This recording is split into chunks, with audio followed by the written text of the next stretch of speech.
Welcome to Publix Field at Joker Marchant Stadium. We are bringing you Game 2 today, Game 17 overall in the tournament between Santa Fe and Chipola. The Chipola Indians and the Santa Fe Saints take on. Chipola is 3-0. The Saints 2-1. So if Chipola wins today, the Saints will be eliminated. If the Saints win today, they will take on Chipola, or not Chipola, excuse me. They will take on Palm Beach tomorrow morning at 11 a.m. to determine the participant in the second participant in the championship game, which would be at 2 o'clock, scheduled at 2, against Chipola. Let's take a quick look at the lineup for Chipola, the away team today. Batting first, playing second, Jose Caballero. Batting second, playing center field, Jacob Silverstein, usually DHing, but now in the field. Batting third, playing third, Andrew Bechtold. Batting fourth, playing first, Ronaldo Rivera. Batting fifth, DHing, usually catching, Max Guzman. Batting sixth, playing right field, Brody Wofford. Batting seventh, playing left field, Taquan White. Batting eighth, catching, the first time we've seen him in the tournament so far, Chris Clayton. And batting ninth, playing shortstop, Trey Dawson. Pitching today for Chipola is number 32, Parker Warren. He will get his first action in the state tournament as well. Let's take a look at the Santa Fe lineup. Batting first, playing center field, Kyle Phillips. Batting second, playing shortstop, Brandon Hernandez. Batting third, playing left, Steven Smith. Batting fourth, playing catcher, Alex Goebel. Batting fifth, playing right, Dylan Reed. Batting sixth, playing first, Leo Rodriguez. Batting seventh, playing third, Nick Lentz. Batting eighth, DHing Bo Sacombe. And batting ninth, playing second base, Mikey Navarrete. Pitching today for the Saints, number 12, Ricky Miranda. Also his first action in the state tournament this year. It'll be a good one for you today. Chipola, a very high-powered offense. We have seen them run rule two straight opponents, Palm Beach and Miami-Dade. Palm Beach and Miami-Dade took on each other today. Palm Beach won 6-1 in the previous game. It just ended about 35 minutes ago. Palm Beach won 6-1, and they will move on to play tomorrow. Miami-Dade season is over. Looks like we're ready to play. Chipola will be batting first, leading off the second baseman, Jose Caballero. Caballero has had a very good tournament. He's been playing outstanding defense and hitting very well for this Indian team. First pitch on its way from Miranda. Taken for a strike. 0-1 to start off Caballero.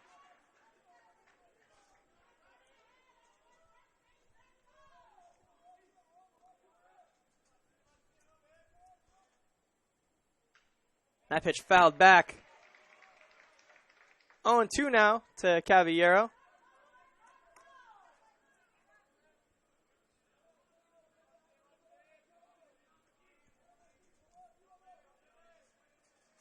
Oh, 2 pitch now.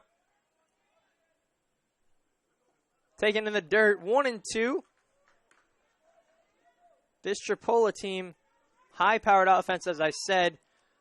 As a team, they batted for .357 with a slugging percentage of .561, hitting 65 home runs in 51 games. There's a grounder over to second, hits the mound. On to make the play. Good play there at second by Mikey Navarrete. That'll be the first out of the game. Look at the defense right now for Santa Fe in the outfield, left to right, Steven Smith, Kyle Phillips, and Dylan Reed. In the infield, third to first, Nick Lentz, Brandon Hernandez, Mikey Navarrete, and Leo Rodriguez. Alex Goebel behind the plate, catching Ricky Miranda.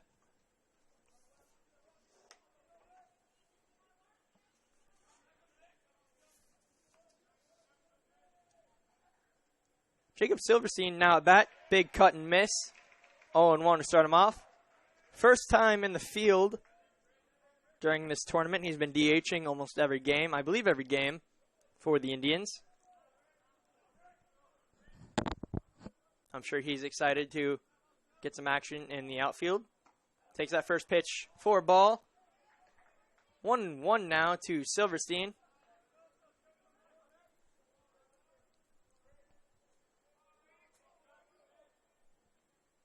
And that pitch in the dirt. 2-1 now. Silverstein from Seminole, Florida. Graduate of Seminole High School. Stands 6'1", weighs 175 pounds. Very good hitter. He batted .383 on the season. And he lays down a bunt. It pops up but drops. Miranda on the throw. And he's out. Very close play over at first base. Silverstein thought he made it in safely.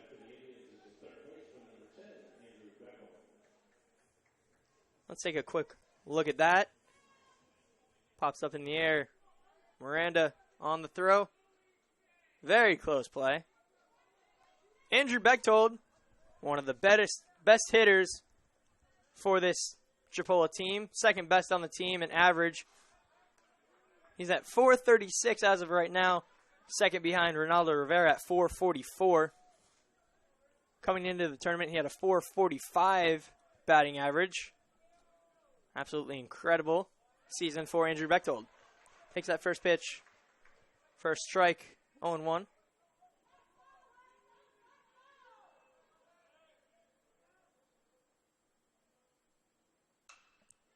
There's a fly ball to right. Dylan Reed will go after it, and it will land just in front of him, unable to get to it. 2 strikes now for Andrew Bechtold.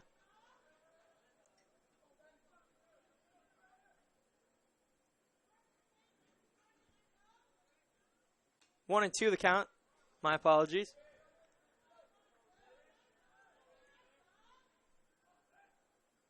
And that pitch way out. That'll make it 2-2 to Bechtold. Bechtold hit 11 home runs on the year and drove in 59 RBIs.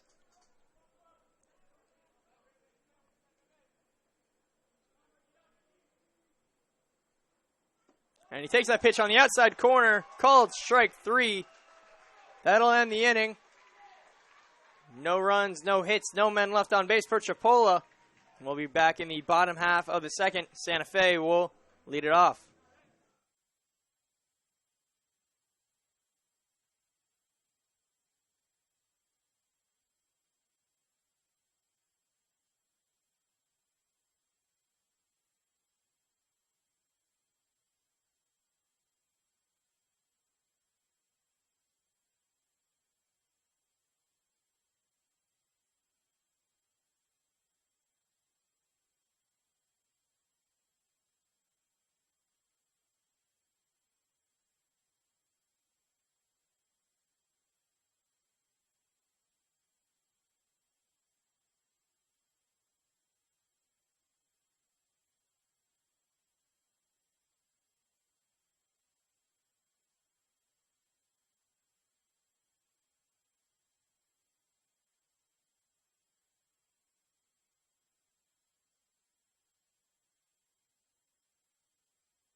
We're back here in the bottom half of the first inning, leading off for Santa Fe. Number 10, the center fielder, Kyle Phillips. He's had a good tournament so far.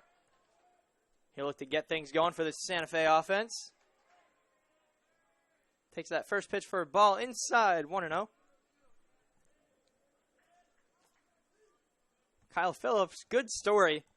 He was a walk-on at Santa Fe last year. Started playing more and more as a freshman. 2-0 the count now. And he ended up playing a couple games in the state tournament in which they won last year. And this year he's become a starter, and he's played exceptionally.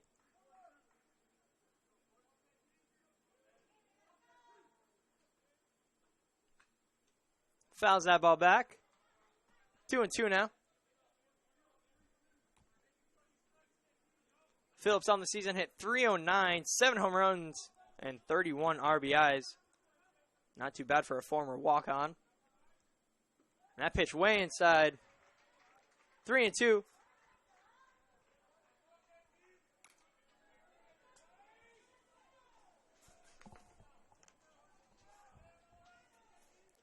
Three-two count to Kyle Phillips on deck as Brandon Hernandez, he fouls that ball off towards the dugout of Santa Fe. It'll still be 3-2. And that ball hit high to right field. Getting under it is Wofford, and he makes the grab. Kyle Phillips will be retired. Quick look at the defense for Chipola in the outfield from left to right. Taquan White, Jacob Silverstein, and Brody Wofford. In the infield, third to first, Andrew Bechtold, Trey Dawson, Jose Caballero, and Ronaldo Rivera. Chris Clayton getting his first start of the tournament. He'll play behind the plate. Catching Parker Warren. Parker Warren, the starter for Chipola today. First action for him as well.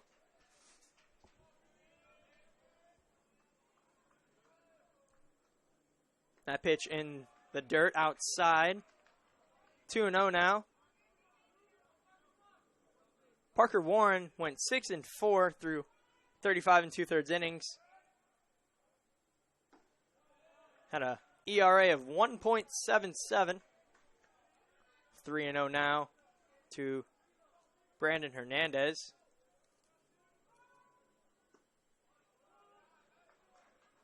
Takes that pitch for a strike. 3-1.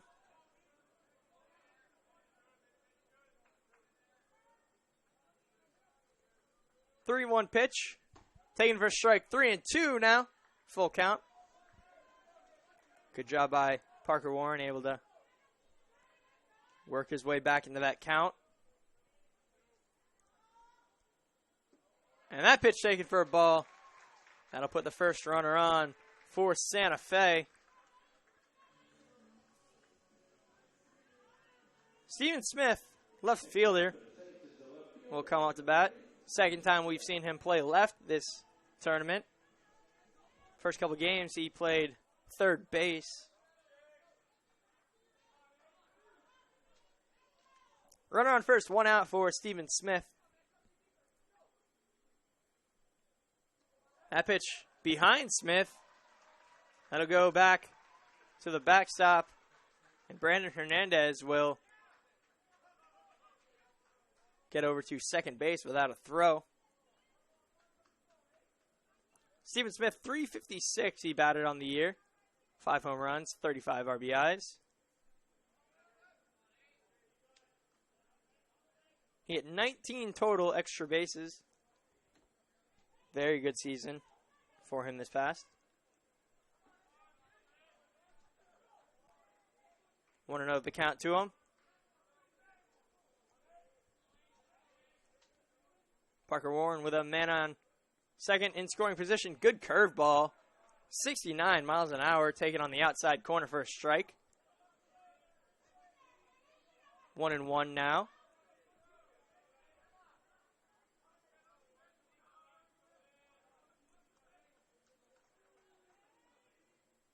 That pitch grounded over to Navarrete. And he makes the play. Excuse me, that was Caballero. My apologies. Makes the play over at first. And Alex Goebel will come up to bat with a man on third. 2 outs.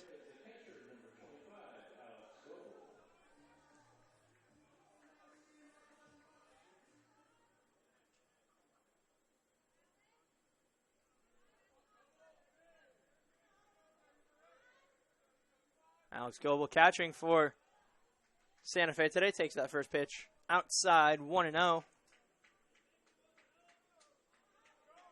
Batted .330 on the year. Hit 6 home runs, drove in 46 RBIs. Led the team in that category. Second pitch taken outside, 2-0 now. Runner 90 feet away from the first run of the ball game.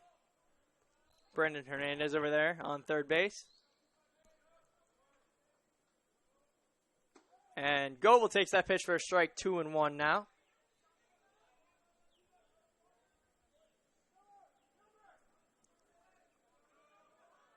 Goebel's appeared in 48 games out of 49 for Santa Fe. 2-2 now. Takes that curveball on the outside corner.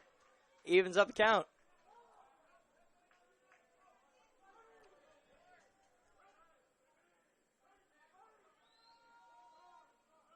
Time called by the umpire. Goebel will step out, take a hack, steps back in.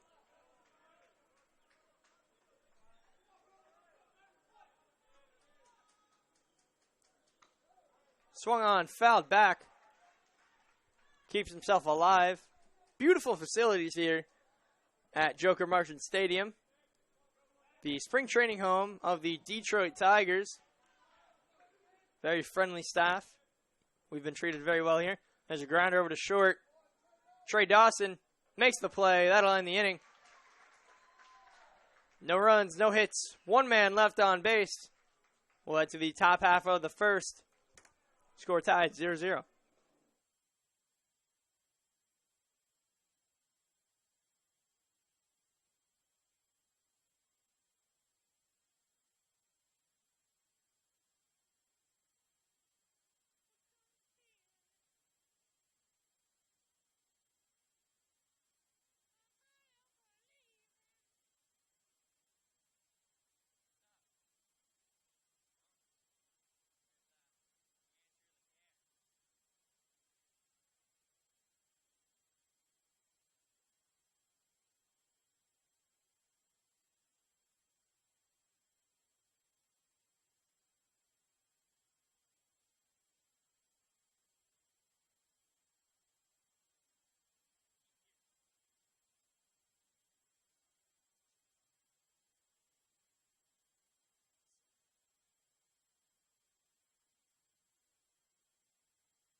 We're back here in the top half of the second inning. Leading off for Chipola. Big first baseman. Big power lefty. Ronaldo Rivera. Takes that first pitch inside for a ball. Rivera, as I said earlier, batting .444 right now. That's almost unheard of. Big cut and a miss by Rivera.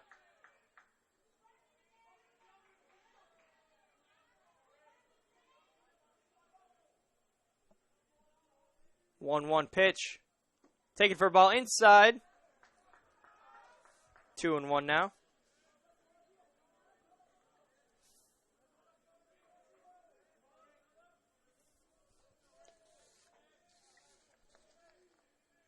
And a big fly ball.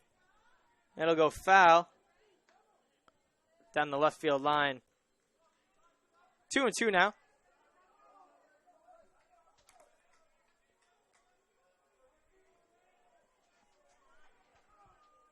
And that pitch in the dirt. 3-2 full count now to Rivera.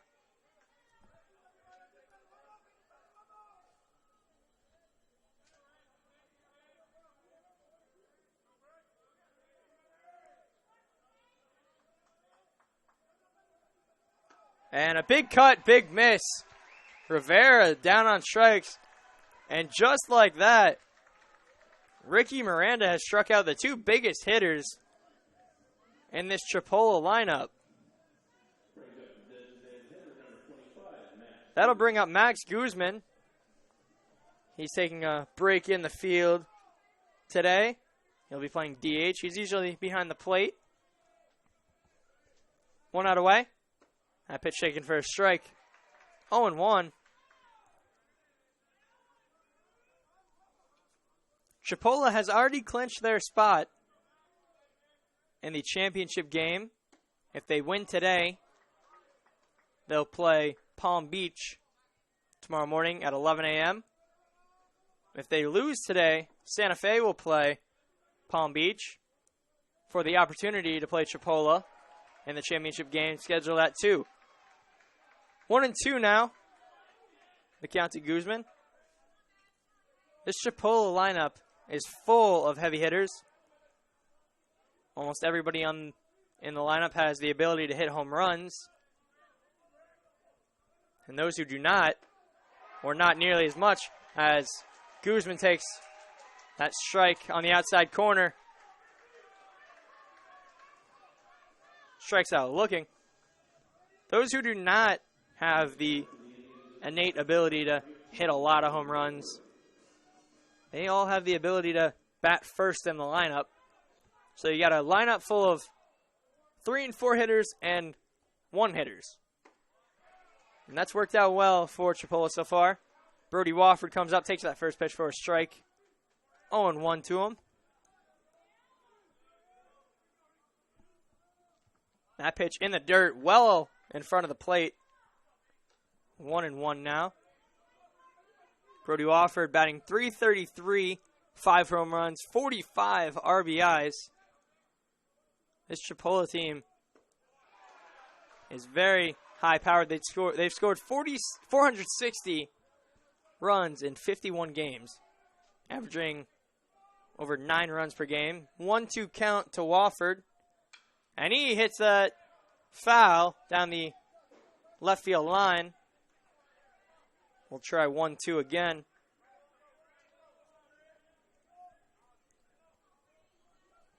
Santa Fe, a very good team in their own right. Not as offensively gifted as Chipola. That pitch high. Ricky Miranda lost his hat on that. 2-2. Haven't seen that. We've seen a lot of weird things in this tournament. Saw an impeccable inning. That was a lot of fun to see.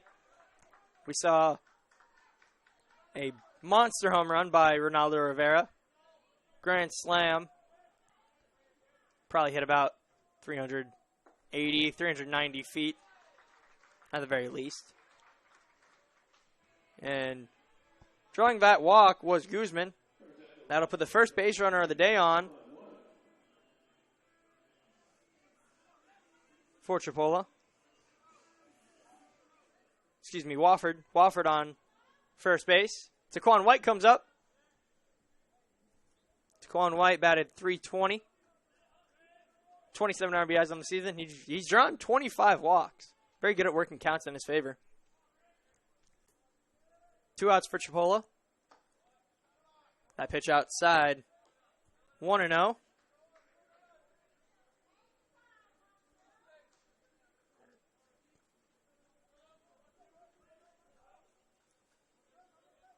Not much wind here. It's been beautiful here in this tournament. Here in beautiful Lakeland, Florida. In the beginning of the tournament, we had most of the games being played in the mid upper 70s. Now, temperature has risen a little bit. We're now at 87 as of right now. High today is 93. I don't think we'll quite get there because we haven't gotten there yet, and it's already past the heat of the day. 2-1 count now to Taquan White. But tomorrow it's supposed to be about 94, 95. But every day in Florida, when it's not raining, is a beautiful day for baseball. It's always a beautiful day for baseball.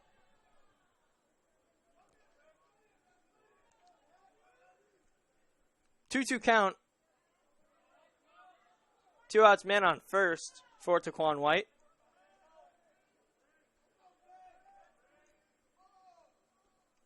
And that pitch is fouled towards the Santa Fe dugout.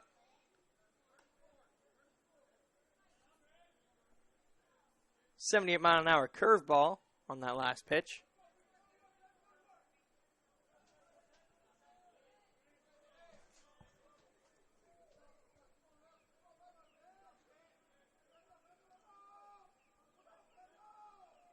And Taquan White fouls that back over the roof. Still 2-2. We'll try it one more time.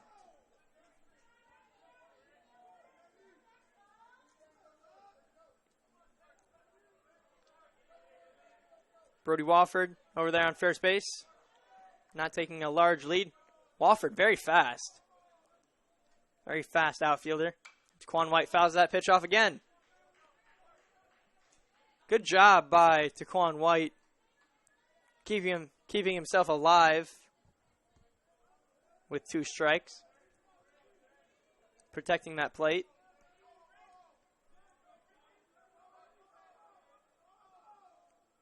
That pitch called a strike on the inner half. Ricky Miranda strikes out the side against Chipola. No walks. No hits. No runs. 1 man left on base. We'll be back here for the bottom half of the second inning. See you then.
We're back here in the bottom half of the second inning, leading off for Santa Fe, right fielder Dylan Reed.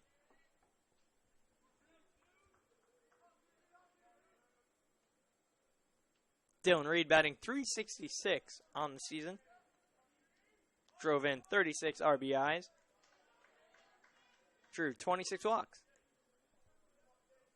Takes that first pitch for a ball in the dirt. 1-0. And he fouls that pitch off. Tried to check his swing, but he got a piece of it. 1-1 to Reed.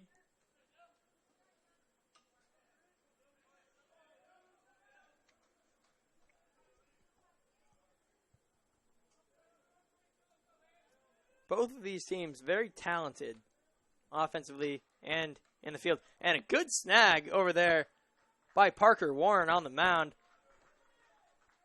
That'll be the first out of the inning.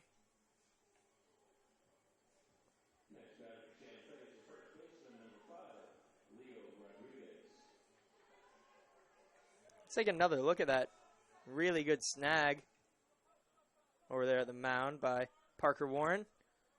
Here it is. Just sticks his glove out, and it finds his glove on his own. 1-0 to Leo Rodriguez, the first baseman for Santa Fe. And he skies that ball to the left side. That'll be foul.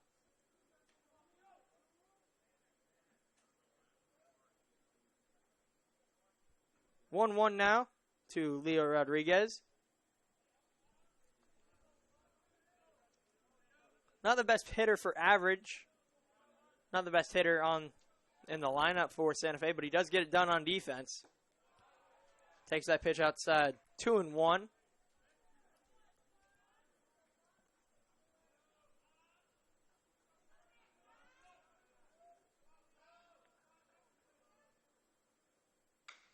There's a grounder foul down the third base line. I'm going to make it 2-2.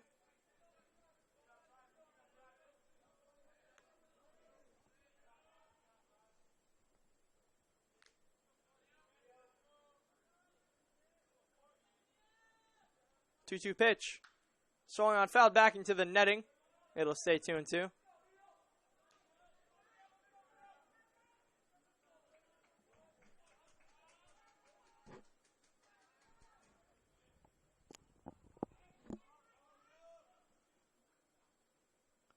That pitch in the dirt outside. Full count now.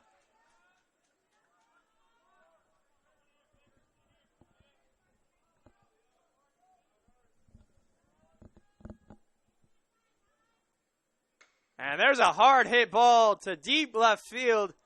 Will it stay fair? No. That had home run distance, but it just drifted foul. That was a very, very hard hit ball by Leo Rodriguez. He only had 2 home runs on the year, but he does have that power. He has the capability to hit home runs. And that pitch swung on, foul tipped, strikeout. That'll retire Leo Rodriguez.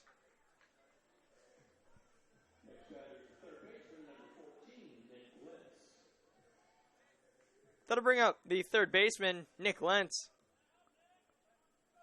Comes on with no men on, 2 out. He's looking to bunt. Pops that up. There to make the play. And it gets past Rivera over there at first. Bad throw by Parker Warren. He should have held on to that. And as a result, there's a man on second now in scoring position for Santa Fe.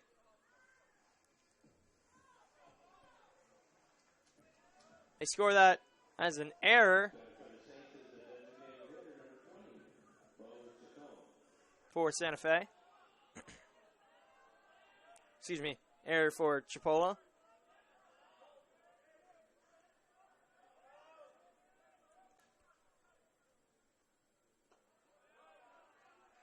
That ball's in the dirt. Good block by Clayton. It'll be 1-0.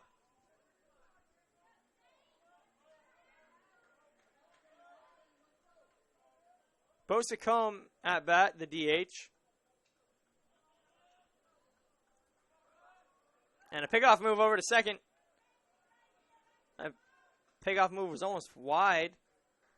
Past Caballero. He did a good job getting to it. 1-0, 2 outs, man in scoring position for Sacombe. He looked to get Santa Fe on the board.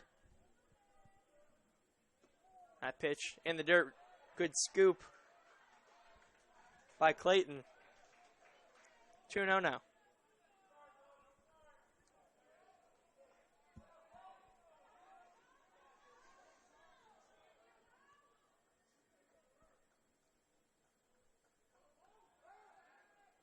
And it late move, and they call a balk. Balk there on Parker Warren. It did look like a balk to me.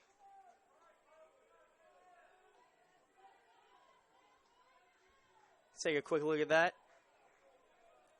Yes, that was definitely a balk. He stepped forward and then turned around. Good call by the first base umpire. That pitch taken for a strike on the outside corner. Good curveball to come back from that by Parker Warren. 2-1 now. On that balk, Nick Lentz moves over to third base. 2-1 now to Sacombe. Clayton has to do a good job blocking the plate. That pitch low. 3-1.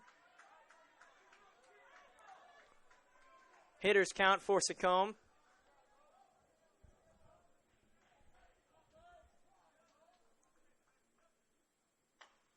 Secombe only hit 195 on the year. Grounds to third. Andrew Bechtold gets the out over there at first. That'll end the inning for Santa Fe.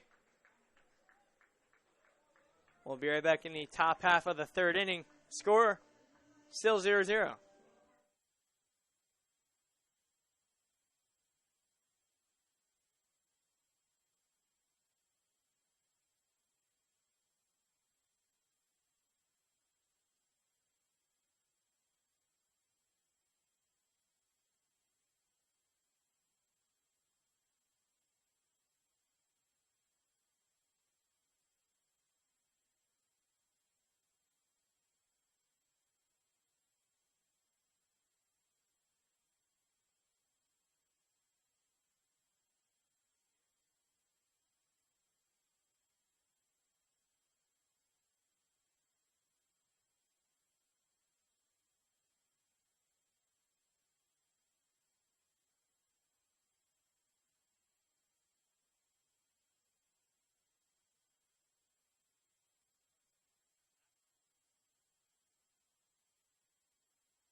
We are back here in the top half of the third inning. Leading off for Chipola, the catcher, Chris Clayton. Chris Clayton getting the first appearance here in this tournament. Takes that pitch for a strike, 0-1. Marshall, what do you think about this Chipola team being held to no hits so far? Well, it's really surprising. This is, as that one by Chris Clayton goes up in a routine catch. It's really been surprising because Chipola College has really been manhandling every single team. So I'm wondering if, since they're not getting up early on someone, if it's going to affect them. You know, it's not routine. It's out of their routine to not get up early on someone, if you know what I'm saying. And Santa Fe also last year was the team who beat them for the championship. So baseball is there's a lot of mental factors in it. It's a very good assessment. But we do remember the very first game of this tournament. It was Chipola and St. John's River. St. John's River got out to a 2-0 lead in the first or second inning. That's right. Great pitching by McMahon. Yes, very good pitching by McMahon. And once he was taken out after the seventh inning, Chipola really got into it. They ended up winning 5-2. So we have seen them be down. We have seen them not score early. We're just not used to it.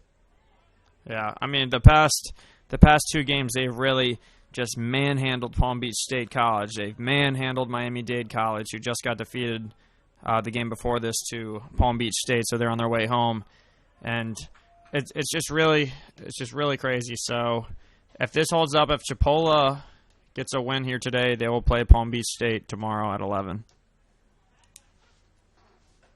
Trey Dawson, the shortstop, up to bat now for Chipola. Trey Dawson, the worst hitter in this starting lineup, and he's batting .277. Not too shabby. And he takes that pitch on the inside corner, called strike 3. Ricky Miranda, through the first 9 batters, through the first time through the order, has 5 strikeouts. Ricky Miranda really coming in and carrying the Saints defense. I mean, they're doing great. They're fired up. The Santa Fe Saints dugout is fired up. They love it. He's doing really well right now. Hasn't given up a hit. But now is a whole different story as you have Murderer's Row, as Scott Jameson called it yesterday. Took that from the 27 Yankees. 2-0 now to Caballero, Jose Caballero, the second baseman. It'll be interesting to see now that this lineup is starting again from the top. Caballero up to bat now. There's a ground ball over to third. On to make the play is Lentz. And safe! He came off the bag. Leo Rodriguez, right foot, came off that bag. He's looking for an appeal over towards the home plate umpire, but that first base umpire obviously has the best view, so the home plate umpire should side with him. Here's a quick look at that. It's going to be hard to see if his foot did come off the bag. It looks like it might have. His shadow is in the way from this angle where we're at. And the call will stand.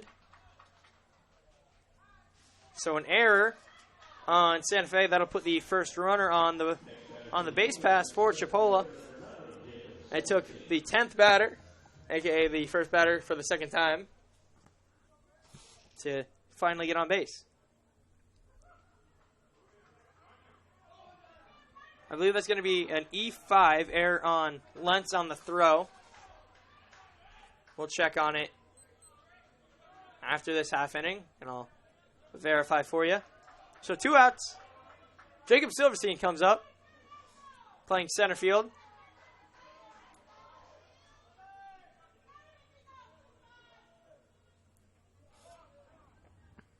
Time called by the umpire. And now that Caballero got on base, it'll be interesting to see this lineup from the start. Silverstein, then Bechtold, then Rivera, and so on. It's really going to be surprising to see how these guys go about at their second shot at it. Caballero with wheels over there at first. First pitch shaking for a ball outside. Don't be surprised if Caballero is off with one of these pitches. Caballero, a sophomore from Panama City, Panama. And there he goes. He's off. Close play, and he's safe. Good effort there by Brandon Hernandez. Almost did a front flip on that tag attempt. And Caballero has a stolen base.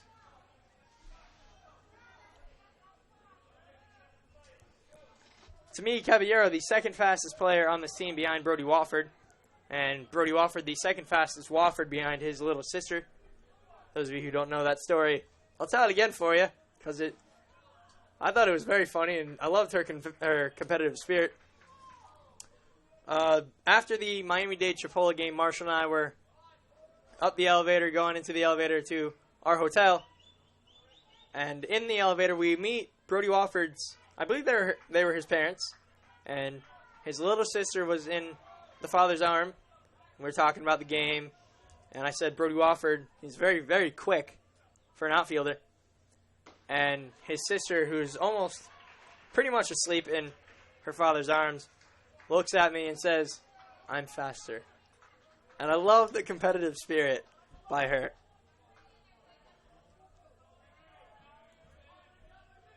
Wofford is a very talented player out there.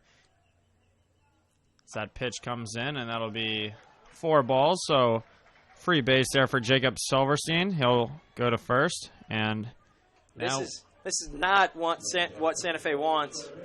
They don't want to give free bases, as they've given 2 now, to Andrew Bechtold. Especially when they've got off to such a hot start, you really don't want to have Chipola slowly chip away at you. And they can slowly chip away, but they can also take runs in handfuls, as we've seen them do. That ball in the dirt, that'll be 1-0 to Andrew Bechtold. Bechtold, 11 home runs, 59 RBIs. He's drawn 42 walks. 42 walks in 51 games. It's almost a walk a game. I'm pretty good at math. That's impressive for a slugger like him, a guy who loves to swing as much as he does, to have the patience and the plate discipline to draw 42 walks.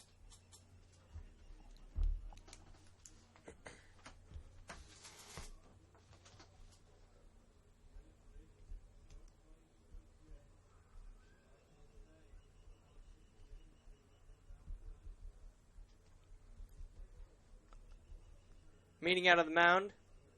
Umpire goes to break it up. There's a meeting to the left of home plate.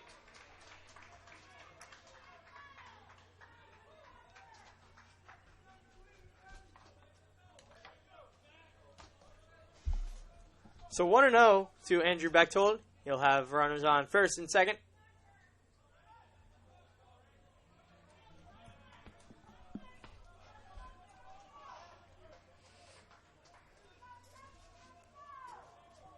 Bechtold, the righty batter. He gets set up. Pitch coming in. And that'll be called a strike. 1-1. Bechtold, one of the names, if you watch the MLB Amateur Players Draft, one of the names that you'll likely hear relatively early. Him and his teammate Ronaldo Rivera, who's on deck right now. 2-1 now. The amount of power that these two players have is outstanding. Awe-inspiring. And he almost crushes that, but he hits it about an inch too low. That's an easy pop-up for Leo Rodriguez to handle. That will retire the side. No runs, no hits. 2 men left on base. We'll be right back for the bottom half of the third inning. Still scoreless.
We are back here in the bottom half of the third inning. Leading off for Santa Fe, the second baseman, Mikey Navarrete, takes that first pitch for a strike on the outside corner. 0-1 to start him off. We're still scoreless through 2.5. Second pitch outside, 1-0 or 1-1. That pitch in the dirt, 2-1 now to Mikey Navarrete.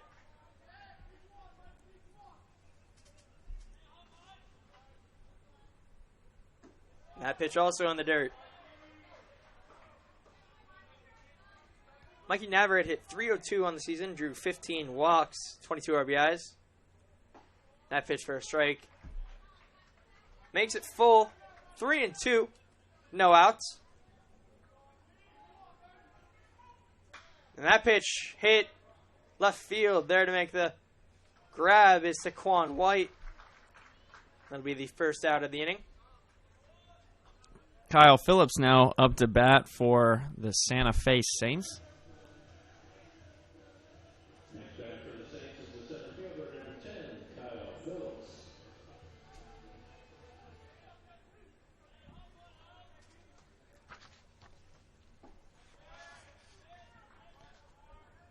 Phillips, a University of South Florida commit. He will be a Bull next year. As I said earlier, he started off at Santa Fe as a walk-on. So now being a D1 commit, It's a very long and hard-working road that Kyle Phillips has taken, and it's given him a lot of opportunities now. There's a foul ball.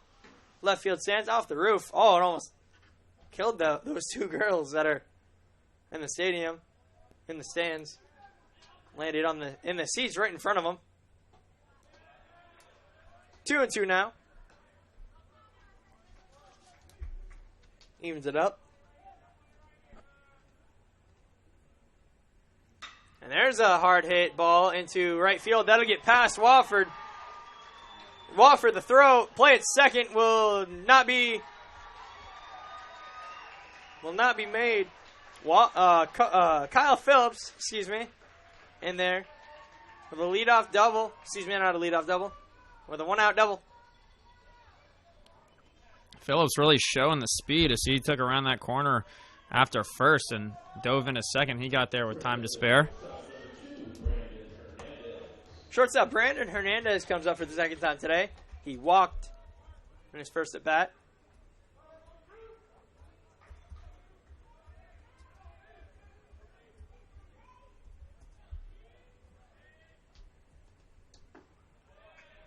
Takes that pitch for a ball. 1-0.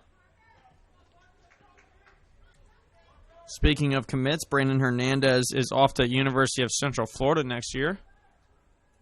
He will be in Orlando continuing his baseball career as it's still a 1-0 count. Make that a 1-1 count as that last pitch was called a strike at 71 miles per hour. I said this yesterday. Now Kyle Phillips and Brandon Hernandez will have an I-4 rivalry. UCF and USF not really rivals, but very close to each other. Big hit off the glove of Bechtold. Kyle Phillips will be waved around. No play at the plate. Throw into second instead, and safe back in at first. Horst Hernandez. And that's the first run of the ball game. Brandon Hernandez with the RBI single into left field. And Santa Fe draws first blood.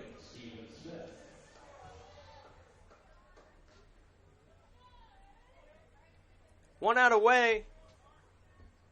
One man on. That'll bring up Steven Smith, the lefty. And he hits that deep into the gap. Nope. That'll be caught by Taquan White. It looked like it was going into the gap, but it curved back out towards White, and he makes a good grab out there on the warning track. 2 outs now. Hernandez still on at first. Great hit out there by Steven Smith. However, not enough power to get it over that wall. And now up to bat is number 25, Alex Goebel. Goebel with a .332 batting average.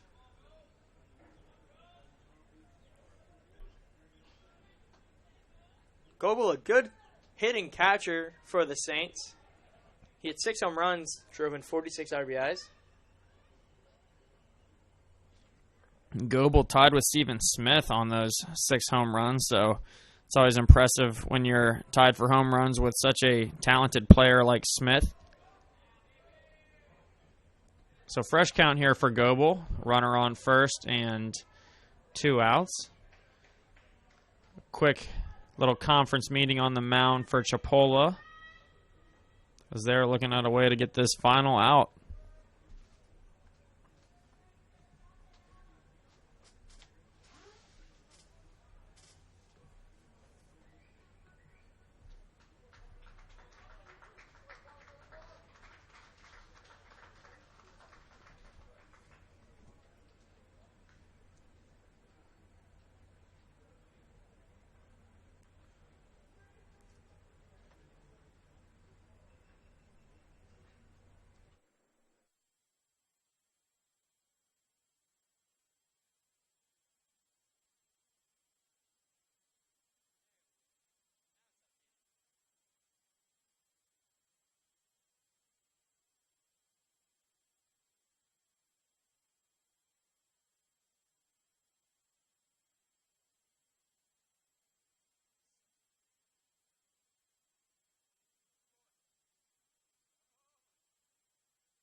And we're back here in the bottom half of the third inning.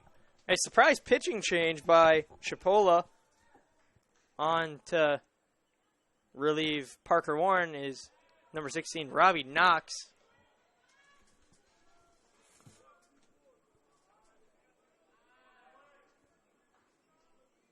Parker Warren started 6 games, so it's not like he couldn't go any farther. We'll see if we can't find out what the problem was. It didn't seem like he had an injury. That is strange they took him out so early.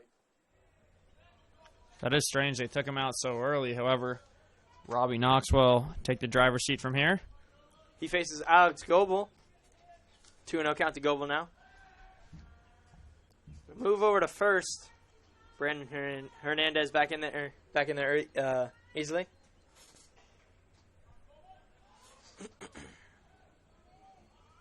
Two count to Goebel. Man on first, 2 outs.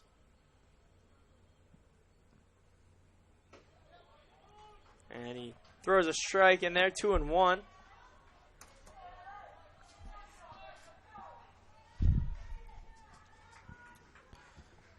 Knox, a sophomore on this team from Woodstock, Georgia. And a grounder right to Knox. That'll be an easy out at first. That'll end the inning. 1 run scored on 2 hits. 1 man left on base. Santa Fe draws first blood. We'll be right back. Chipola will try to even this game up.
Can't talk.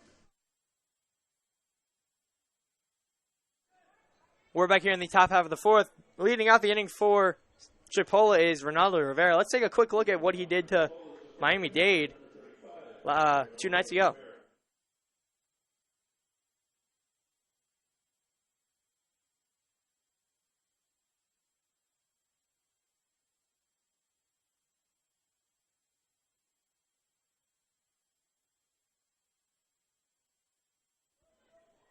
That was a monster shot by Ronaldo Rivera 2 nights ago against Miami-Dade. 1-0 count. That ball fouled. 1-1 now. Marshall, how impressive was that home run to you? Oh, I mean, just as like we've been talking about it every single game, even when Chipola's not playing, just because. I mean, it really stood out. It was the only grand slam of the tournament, and then also it was just by far the farthest one out of here. That thing is probably still about not landed yet. So that one's in orbit right now. Yeah, that ball made it into orbit. And we do mention his size, and maybe that's the reason why we haven't seen any go so far, because not many people are listed at 250 pounds on the roster. 6'6", 250. And he can move for a big man. Pretty quick. 2-2. And that ball is going to join the other one. And that is fair.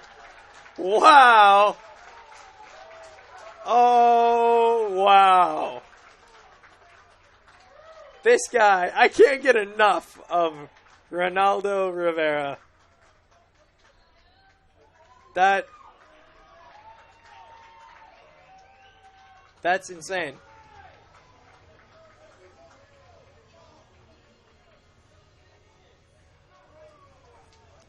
Dylan Reed, as we take a look at that replay, he was trying to will that ball foul, but that was fair. What a shot by Ronaldo Rivera. That went over the foul pole, and that was fair. That was a fair ball. So Ronaldo Rivera ties this ball game up at 1. It's been a good one so far. Max Guzman up to bat now with the 1-0 count.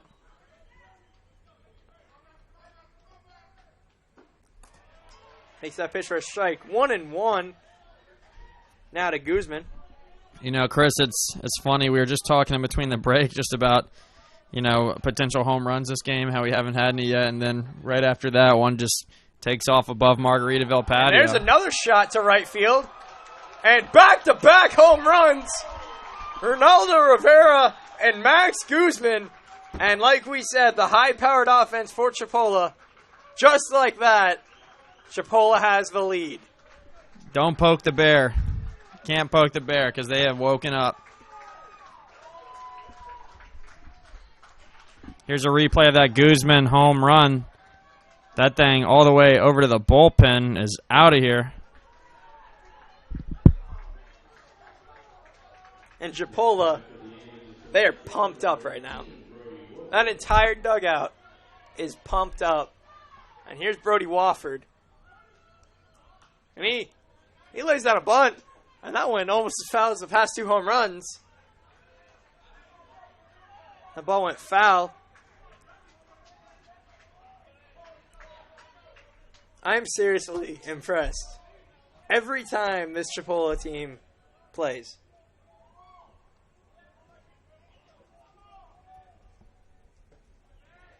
Brody Wofford takes that pitch inside for a strike. 0-2.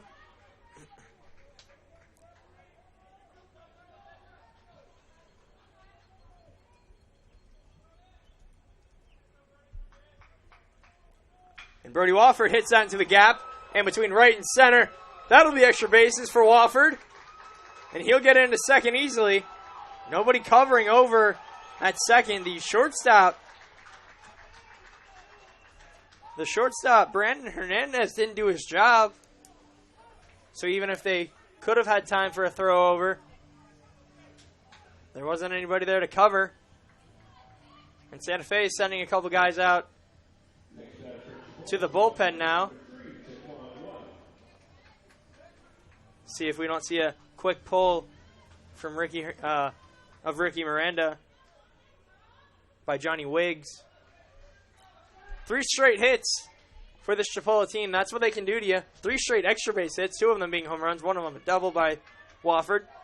That'll bring up Taquan White. Corner should come in. Taquan White is a threat to lay down a bunt. He's a threat to do a lot of things while he's at the plate. There's a strike on the inner corner. 0-1 to start him off.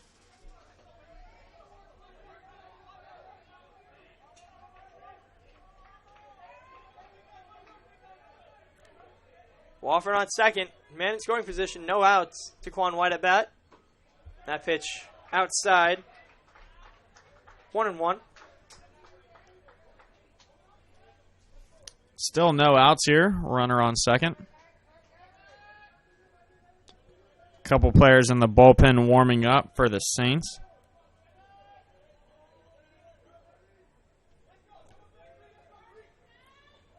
And there he goes trying to lay down the bunt. Takes that pitch for a strike. 1-2.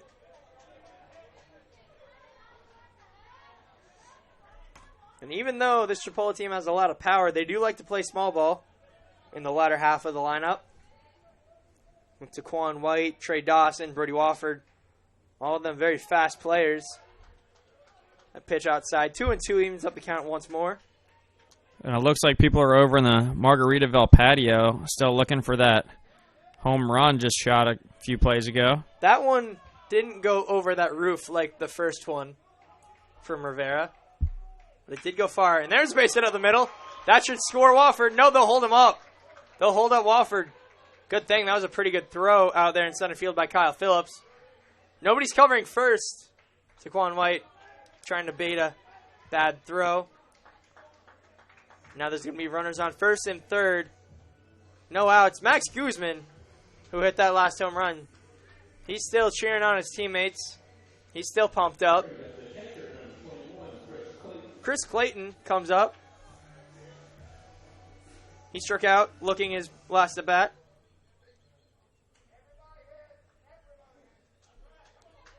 And just like that fan said, everybody on this team hits. It's a very good point. There are some very dedicated fans here from Chipola, coming all the way down from Mariana. Again, as we mentioned, they were the Panhandle Conference champions.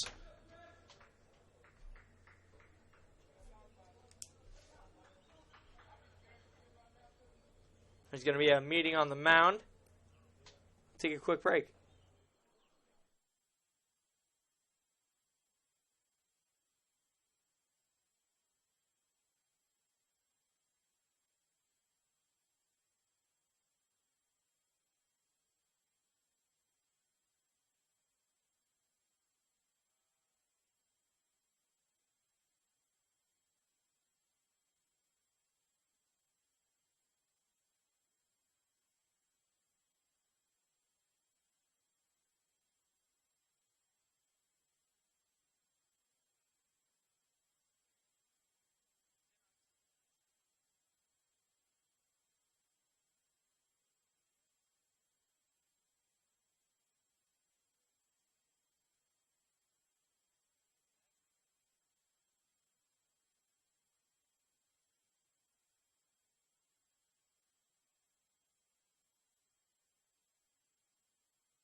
And we have a new pitcher on the mound here for Santa Fe College. This is number 23, Mitch Campion, right-handed freshman out of St. John's, Florida. He's listed at 6'5", 235. He comes in relief of Ricky Miranda. Miranda threw 3+ innings. Gave up 4 hits, 2 runs, both earned, 2 walks, 5 strikeouts. He had a great first couple innings. And a bad awareness there by Mitch Campion. He had the easy out at home, but he gives up that run. So now 3 runs to Ricky Miranda. And Chipola now has a 2-run lead. Again, as you mentioned, Campion could have stopped a run at home, and I just think it's those first pitch jitters out there and threw it immediately to first. So not the right move on that one, but they got an out. You got to know your situation. You got to check the runner at third always, especially against this Chipola team. They're going to score their runs either way. You don't need to give them any more. That pitch taken high and tight, 1-0. Looked to be over Trey Dawson's head. Taquan White is there at second now. 1 away. Trey Dawson has a man in scoring position. That pitch taken on the outside corner. 1-1. 90-mile-an-hour fastball.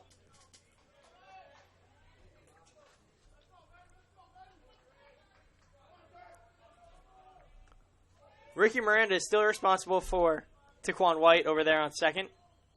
That pitch high above Trey Dawson's head again. 2-1. Campion not showing the command that he should have.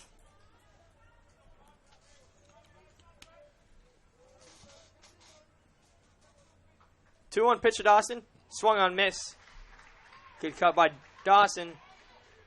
But he didn't get anything but air. 2-2 now. Man on second, one away. Jose Caballero on deck, the second baseman.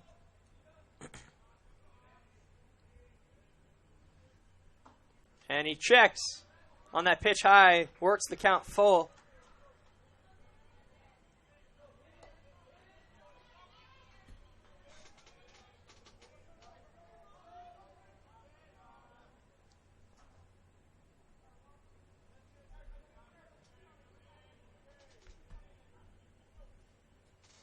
And swung on a miss. Strike three to Dawson. And a great job by by Mitch Campion coming in, getting his confidence up, getting a strikeout, and that's 2 outs now. So Campion responsible for getting those 2 outs, closer to ending this inning for them.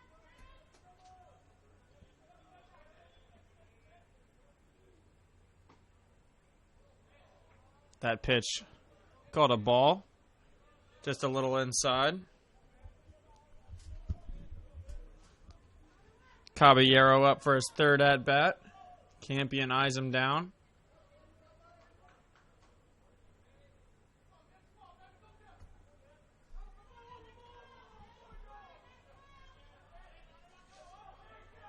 Campion gets set to pitch, takes a look back at second base, throws it in. And that pitch will be called a ball. So 2-0 count now. Campion's last pitch clocked in at 90 miles per hour.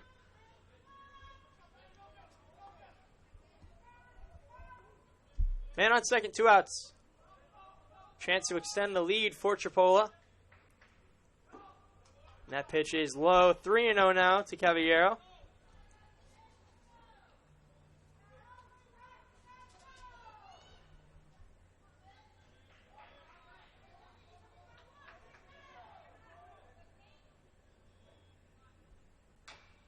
There's a grounder foul, 3-1.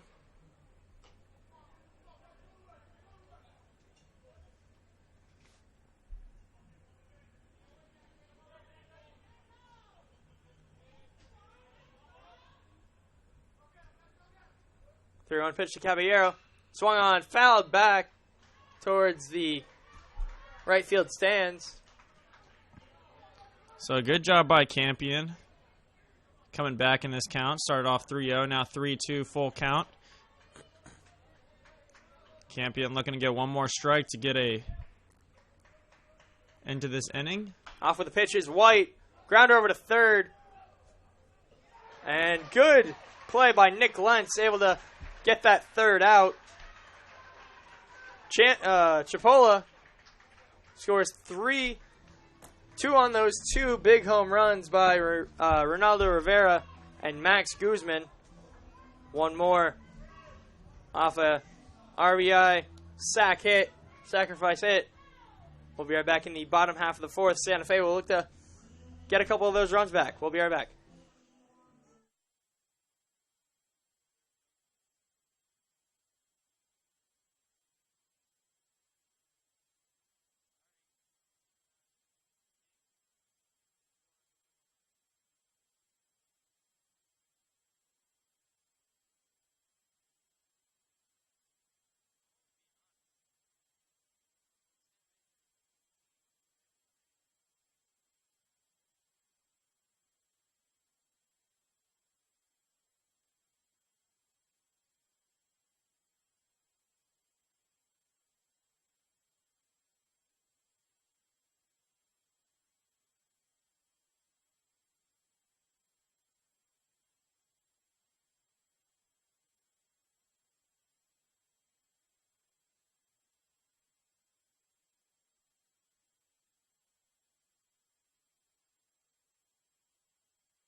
We are back here in the bottom half of the fourth inning. Leading off for Santa Fe, the right fielder, Dylan Reed.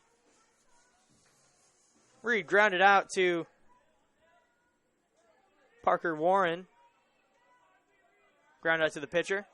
He's lost the bat. That pitch in there. Outside corner for a strike. 1-0 to start off Reed.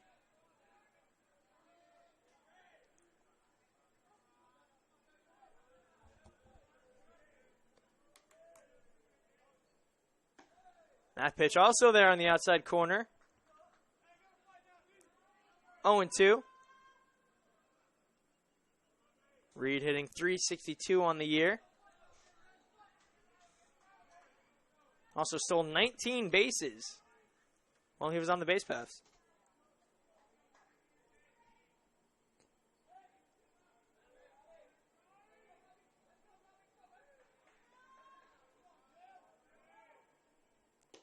That pitch out in the dirt. 1-2 now to Reed. Reed drove in 36 RBIs, and he drew 26 walks on the season. And swung on a miss, strike 3. Good pitch by Robbie Knox, able to get Dylan Reed swinging on that.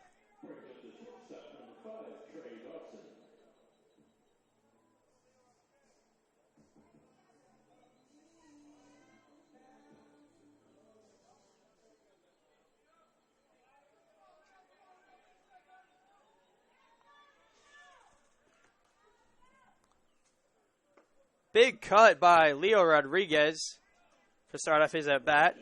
0-1.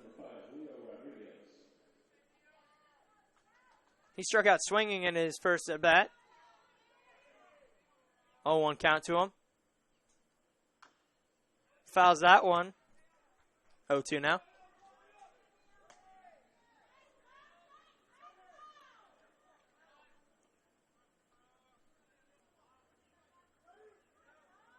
Rodriguez only struck out 19 times and 133 at-bats. Good average for a first baseman. There's a grounder past the diving shortstop. That was Trey Dawson trying to make the play, unable to come up with it.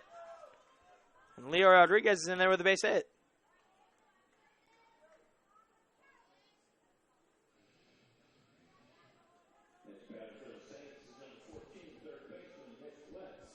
Nick Lentz comes up. He's got a man on first. One away.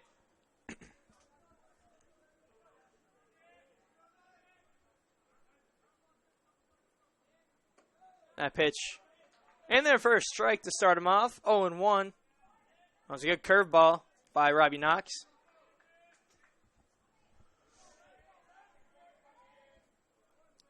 Robbie Knox has pitched well in relief of Parker Warren.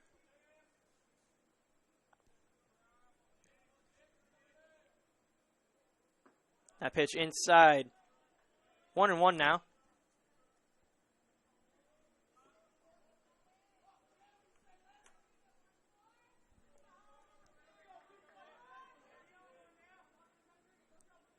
Nick Lentz batting .310 on the year. He's seen some time at DH. As well as third base. And a big cut. He's down the count 1-2 now. 74-mile-an-hour curveball. Robbie Knox, good curveball. We've seen good curveballs today. Jared Johnson for Palm Beach in the previous game had a very good curveball, as did Vince Coletti, also of Palm Beach. And there's a high fly ball. Shallow right field. On to make the grab is Brody Wofford. That'll be 2 away.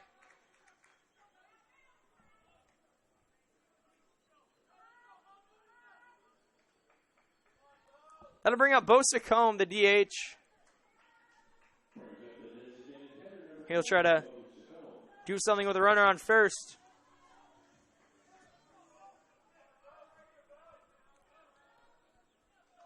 Try to get a couple of those runs back. That's Chipola scoring in the top half of this inning. There's a drive. Left field on to make the grab, though. Ace Daquan White. That'll end the inning. No runs, 1 hit, 1 man left on base. We'll be right back in the top half of the 5th. You're watching the FCSAA Region 8 baseball tournament. I'm Chris Valentine alongside Marshall Watchers. We'll be right back.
We're back here in the top half of the 5th inning.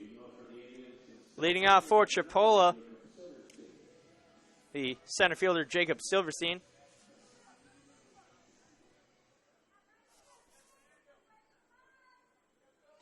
Silverstein is 0 for 1 with a walk on the day. Chipola will look to add to their lead in this half inning. First pitch taken outside and high. 1-0.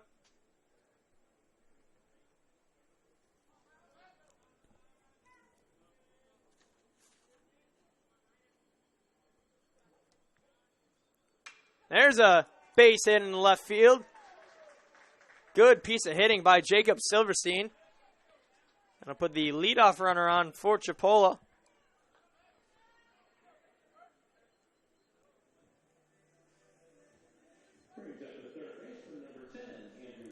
Andrew Bechtold coming off the bat for Chipola.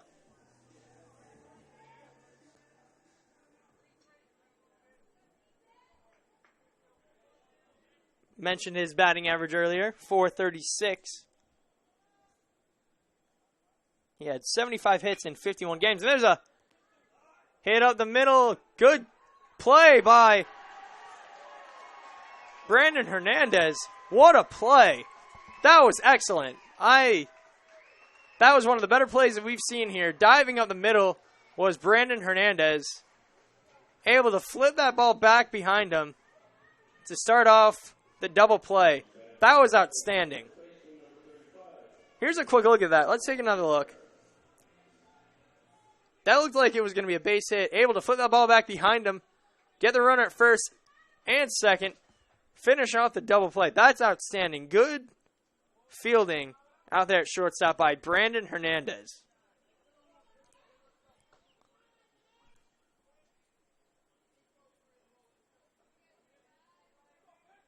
One and 0 now to Ronaldo Rivera. He comes up with 2 outs. Big shift employed on by Santa Fe. Deservedly so. He's a big pull hitter. And Dylan Reed out there is practically on the warning track. Big cut by Rivera. 1 and 2 now.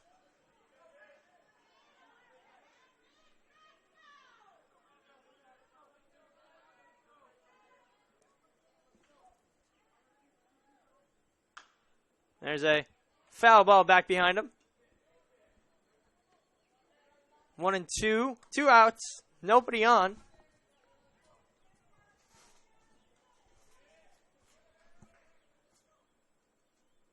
He hit that home run in the previous at bat. Fouls that ball back into the dugout of Santa Fe. He'll look for possible repeat of his last at bat. Big towering home run that just stayed fair. There's a Base hit through the shift. Good piece of hitting by Ronaldo Rivera. Able to find the hole in the shift and get that ball through it. That'll bring up Max Guzman. He also hit a home run in his previous at-bat. Him and Ronaldo Rivera went back-to-back.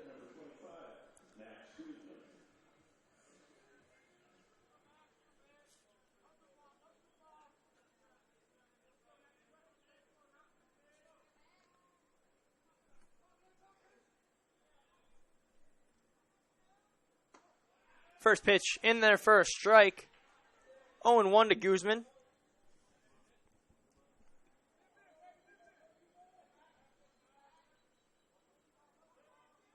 Man on first, 2 outs.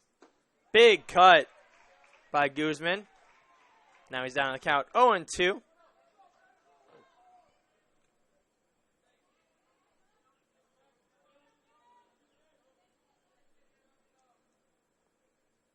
Pitch.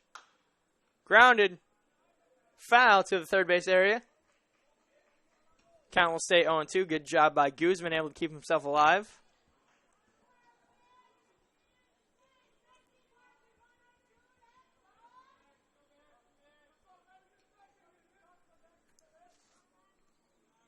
Guzman batting .373 on the year. Had 12 home runs coming in, now has 13. There's a hard hit ground ball through the hole in between third and short. 2 consecutive hits by Chipola. And now they have runners on first and second with 2 outs. That'll bring up Brody Wofford. He doubled to right center field in his last at bat.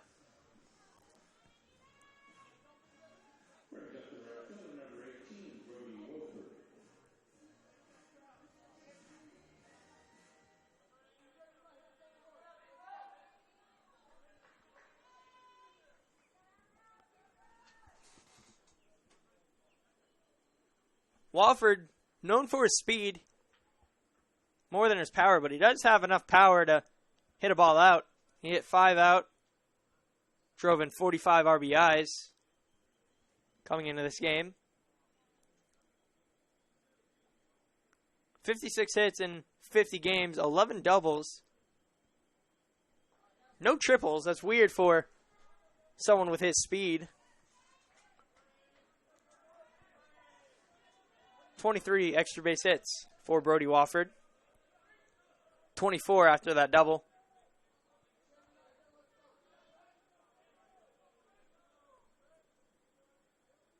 Men on first and second, no outs. First pitch high and out. 1-0.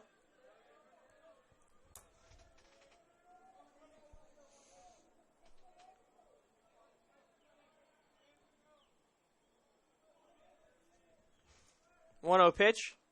That one's also high and out. 2-0 now.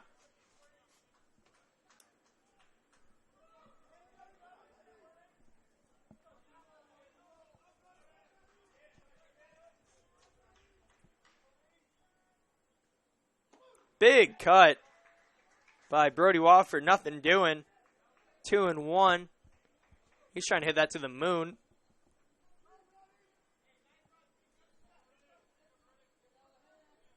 Can't see the moon yet, but he was still trying to find it. There's a high fly ball, left field down the line. Will it stay in? No. Foul ball, 2-2.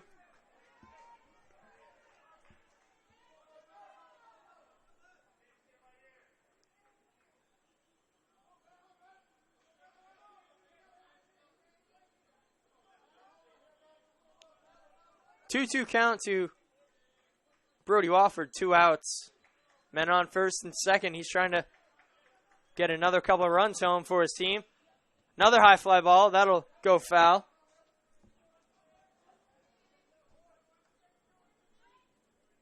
Still 2-2.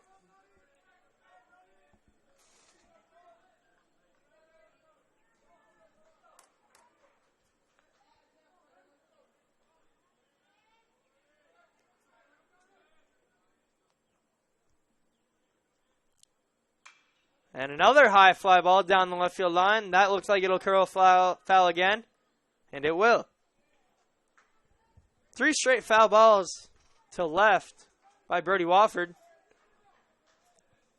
showing he has the ability to hit the outside ball, hit to the opposite field.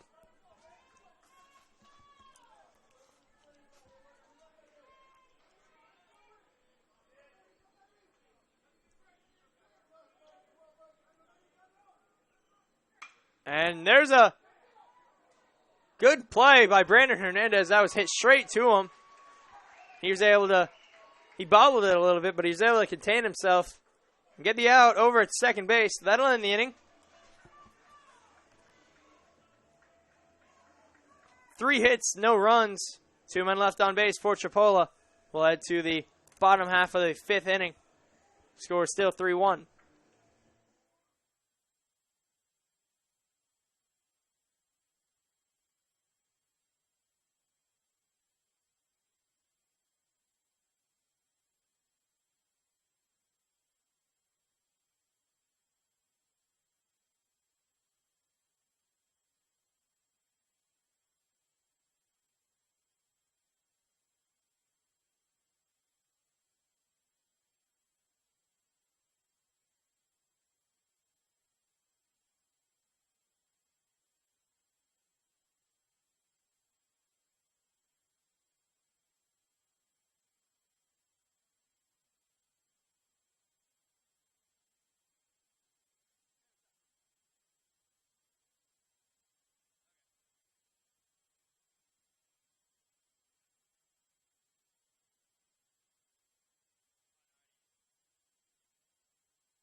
We're back here in the bottom half of the 5th inning, leading off for Santa Fe.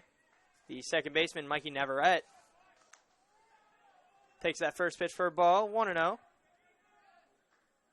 Flew out to left in his first at bat.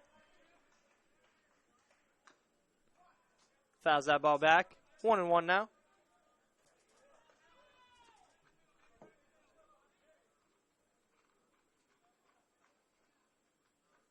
Played 42 games for Santa Fe. Had 42 hits. Drove in 22. Fouls out back. 1-2 now.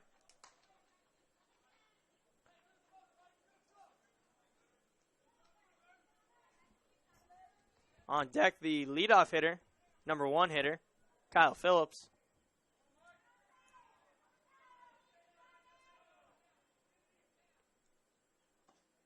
That pitch just misses on the outside. 2-2.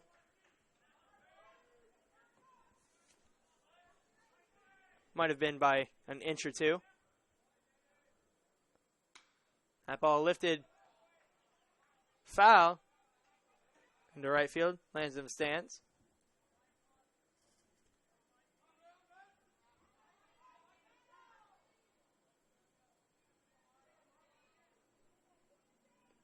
Two-two count to Navarrete.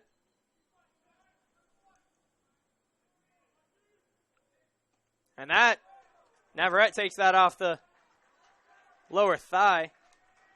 And he'll earn that base. Man on first. No away. Nobody away yet.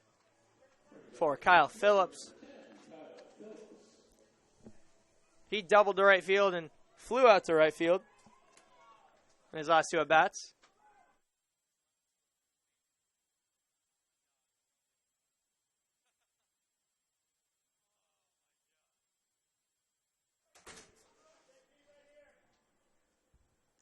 First pitch to Kyle Phillips in their first strike.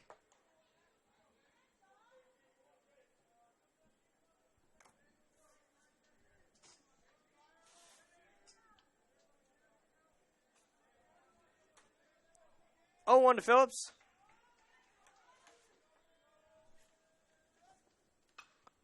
There's a foul ball back. 0-2 now.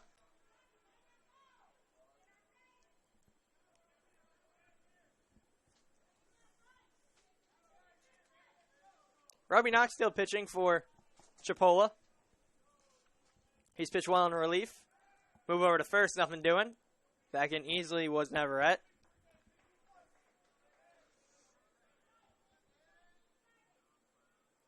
Somebody's out there stretching in the bullpen for Chipola. No throwing yet. That pitch lifted back, foul. Still on 2. Good job by Phillips, able to keep himself alive.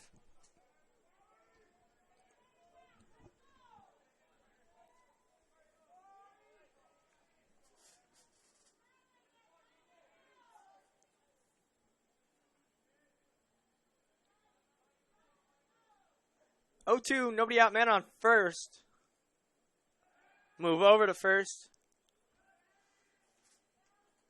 Back in easily again was Navarrete.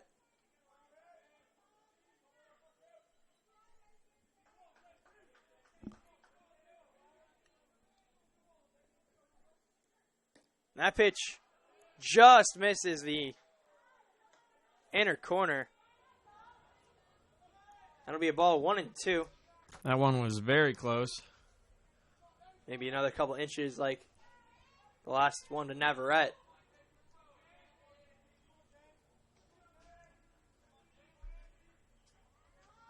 Kyle Phillips now with a 1-2 count.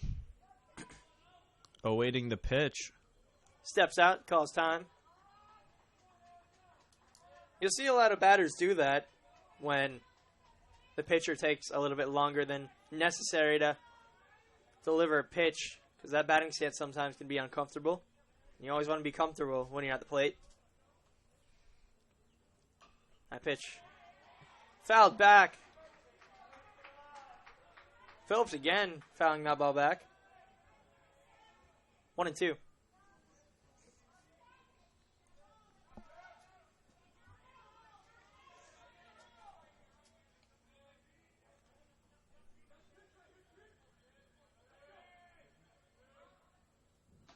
And swung on a miss, strike 3. Good pitch by Robbie Knox. That will retire Phillips. Next batter for Santa Fe is shortstop number 2, Brandon Hernandez. Brandon Hernandez comes up. He had that great play. Shortstop able to get that double play. Amazing effort on his part. He'll come up to bat. He's 1 for 1 with a walk so far tonight. Comes on with a man on, 1 out. He looks to lay down a bunt. Good bunt. Miscommunication by Knox and Bechtold. And Brandon Hernandez has a bunt for a single.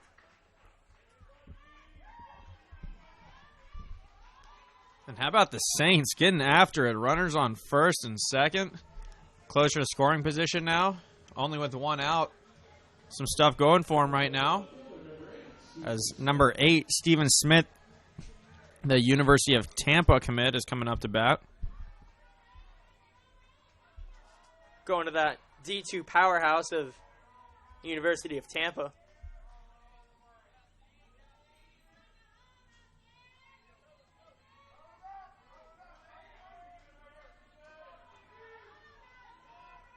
Men on first and second, 1 out for Stephen Smith.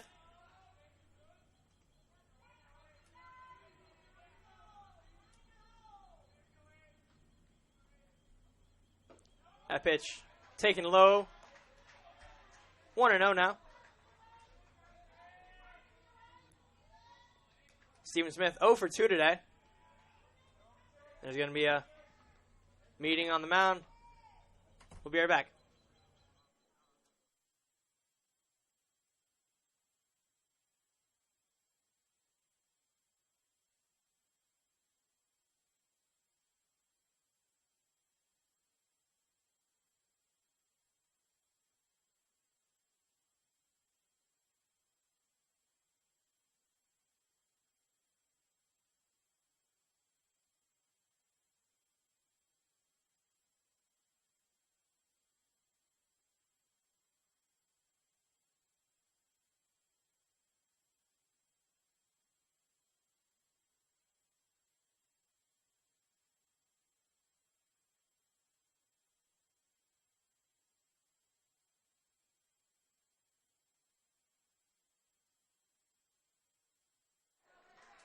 We're back here after that quick meeting.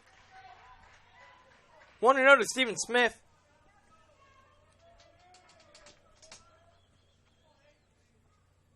And swung and hit the gap between.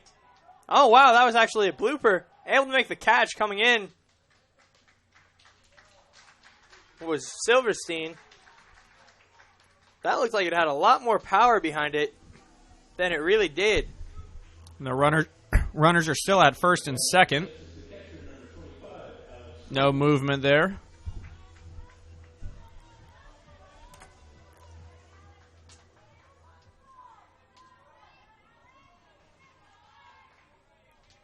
That brings up Alex Goebel.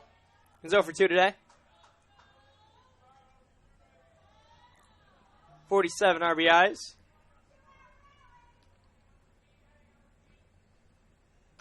There's a foul ball back to the right. Bounces off the roof.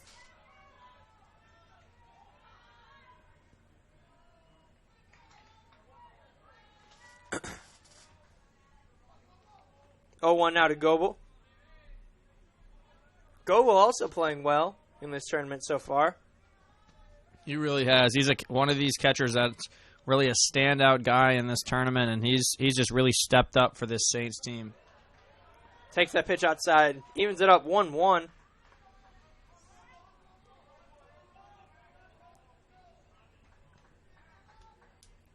If this Saints team is able to come back, I'm very excited to see their matchup between Palm Beach.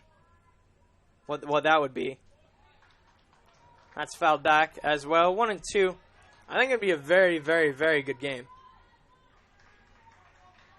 Two teams that dominate on the mound. As Palm Beach only gave up 1 run today. Scored 6. Not a very high scoring team. Neither of these teams extremely high scoring teams. They don't have the offensive firepower. But they can definitely score their fair share. 370 runs in 50 games. That's over 7 a game.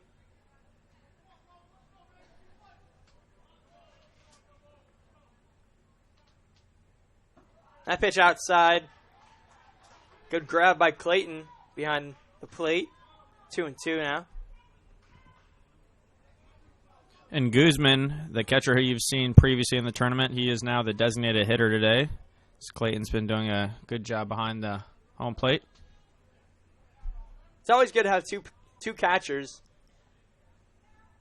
who can defend, at least. You always want one that can hit, and that's really Guzman. But Clayton, he's still very good behind the plate as well. He batted .330 in 34 games.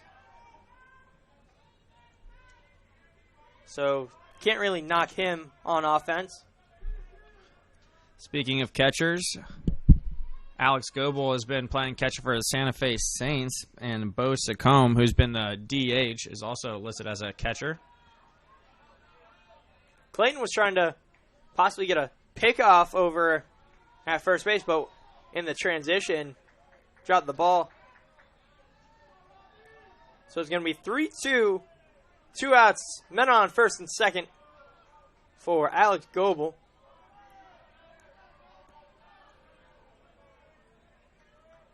He can put his team within 1, maybe even tie it up here. And he takes that pitch. Called strike 3 on the outside corner. He'll sit down. That'll end the inning for the Saints. They get a runner in scoring position, but they can't score him. We'll be right back in the top half of the 6th inning. Chipola will look to extend their lead.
We're back here in the top half of the 6th inning, leading off for Chipola, the left fielder, Taquan White.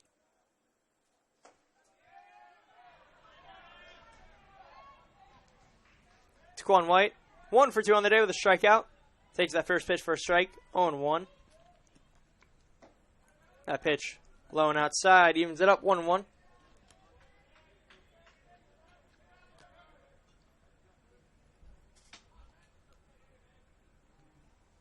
That pitch outside, 2-1 now.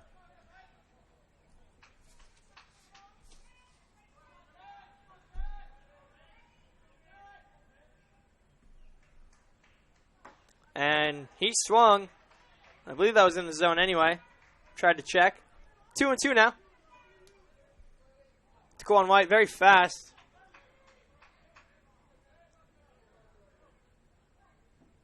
That pitch in the dirt. 3-2 full count to Taquan White. That's still Mitch Campion out there for the Saints. That pitch outside. White draws the leadoff walk. That'll put a man on for Chris Clayton. That last pitch thrown in at 88 miles per hour.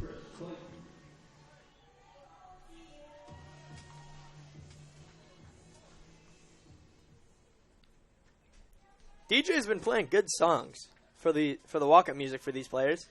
It's been all sorts of genre, so everyone can enjoy here. There's been country, rap, wrestling theme songs. Reggae. Yeah, John Cena theme song. And White is off of that pitch. It's fouled off by Clayton. Trying to execute the hit and run.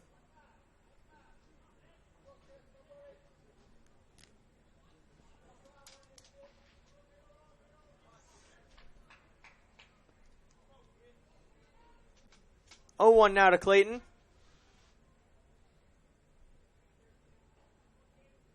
That hit him on the shoulder. That's an earned base.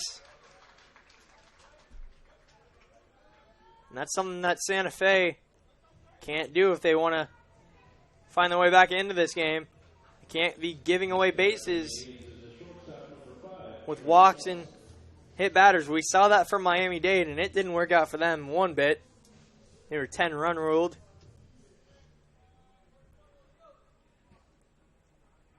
You haven't seen near as many walks and hit batters. I believe the count for Miami-Dade was either 12 or 13 walks, 6 hit batsmen. That's something else. That is something else. And now we've got a runners on first and second. We're going to have a pause in the action real quick here. Going to go talk to the pitcher on the mound. We'll be right back.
And we've got a pitching change here for the Santa Fe Saints. Coming in now, warming up their arm a little bit, number 19, Chris Hopkins. He's a right-hander. Sophomore out of DeLand, Florida. He's listed at 6'5", 225. That's similar size to Mitch Campion, who he will replace. Mitch Campion ends the day, 2+ innings pitched. Gave up 3 hits, no runs, 1 walk, 1 strikeout, 1 hit batter. He is responsible for the runners on first and second, though.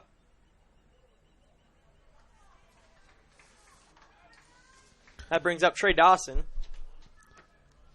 So this ball game is still 3-1. Chipola College leads. However, it's been a fairly even matchup here. Both great teams showcasing their talents. If not for the 2 bombs earlier in the 4th inning, it's a whole different ball game. Though it's still a very close game, only 2-run difference. Both teams still very much in this. 1-1 to Dawson.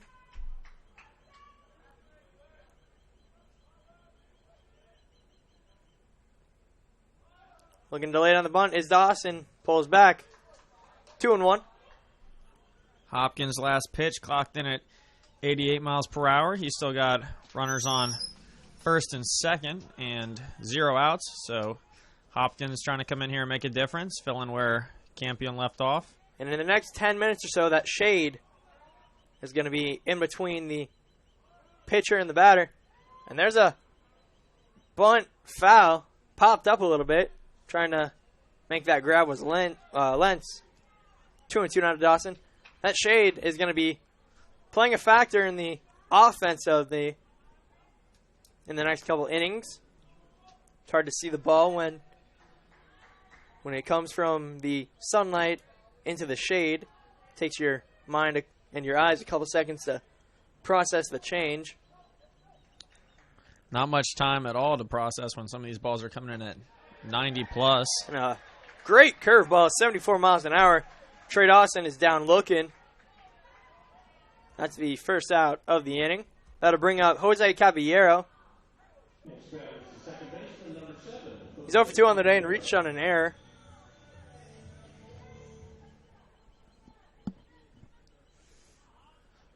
So 1 out here. Caballero still has a runner on first and second. Chris Hopkins takes a second to reset his feet.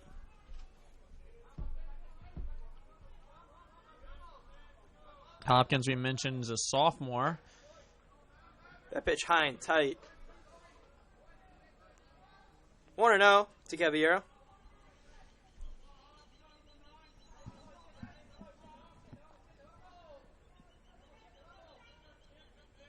This game working on 2 hours. 2 hours long. That pitch in there for a strike. 1-1.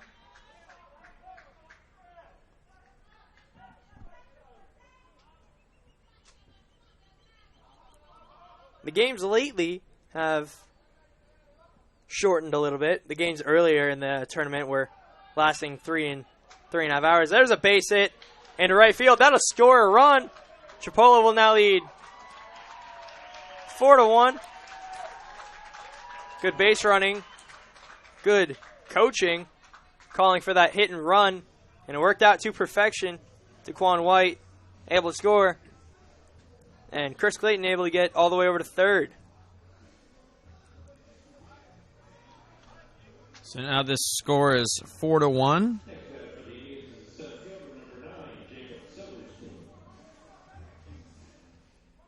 So now, Chris, does that run count against Chris Hopkins, or is that against Mitch Campion since he was already on base when Campion was on? That is against Campion, as would Clayton if he happens to score. Okay, so runner on first. It's Chris Hopkins. And we've got runners on first and third as Silverstein's got a fresh count. He approaches home plate. The lefty batter going against the righty pitcher. Pitch coming in. And a great pitch. That'll be called a strike.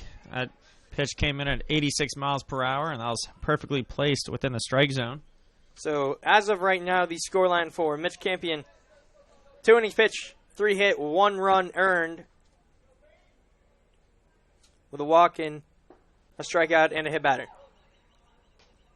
1-1 now to Jacob Silverstein.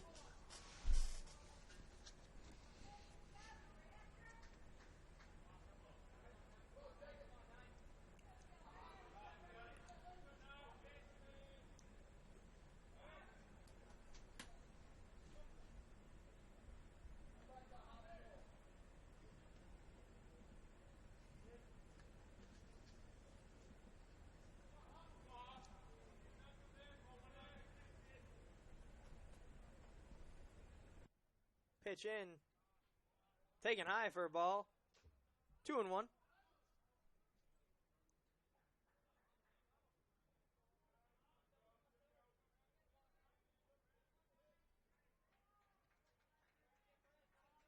Two one count now for Silverstein as he prepares in a pickoff attempt at first. However, unsuccessful. Caballero is safe at first.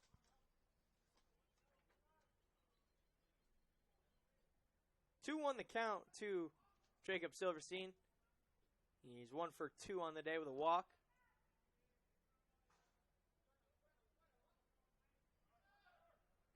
Off with the pitch was Caballero.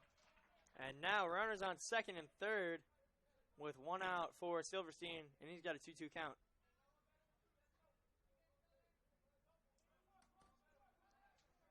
On deck is third baseman Andrew Bechtold. In the hole, Ronaldo Rivera. 2-2 pitch. Infield's in. There's a line drive foul. Curled foul. That would have been an extra base hit, possibly a triple for Silverstein. That would have scored 2.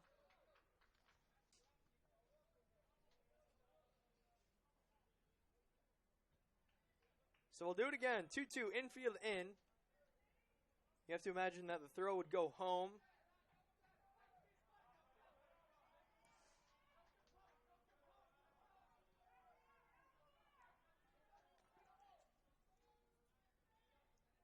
Talk about another beautiful day for baseball. This whole week has just been unbelievable weather. It really has. It's warmed up a little bit, but we don't really mind. Well, that is because we're in the press box, but these players are That's definitely... true. And there's a base hit into right field. That could be 2. No, he'll stop it first, and that'll score 2. Chipola now leads 6-1. Excuse me, 5-1.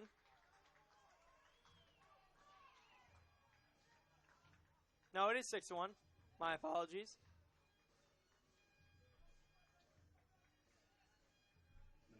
That'll bring up Andrew Bechtold with a man on first and 1 out.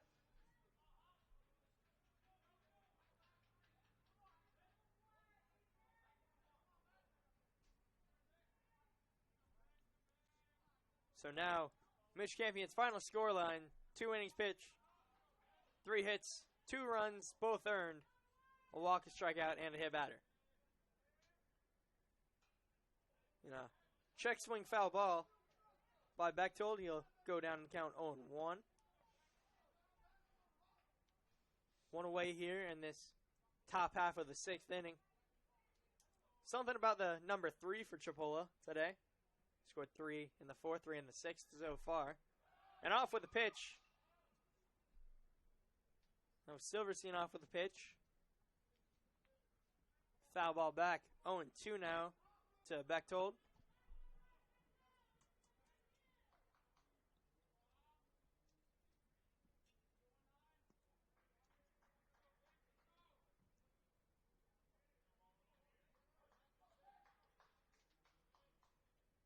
Oh, 2 pitch to Bechtold. And that is outside. 1-2.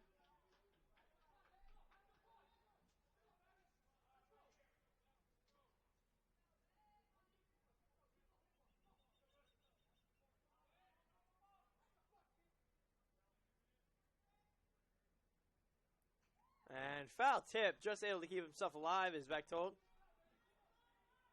And then it'll be 1-2 still.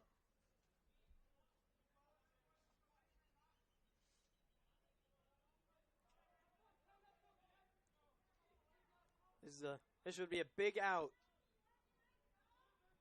for Chris Hopkins if he can get it. Because up next is Rivera and Guzman. They both homered today. That pitch outside, 2-2.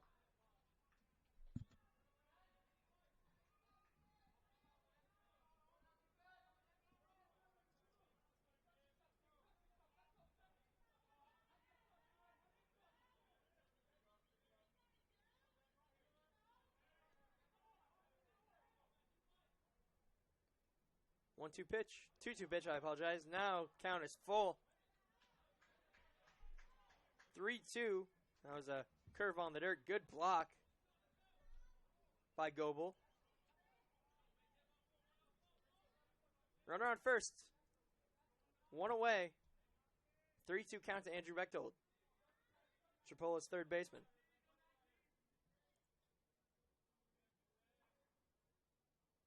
And off with the pitch with Silverstein fouled back into the netting. We'll try that one more time.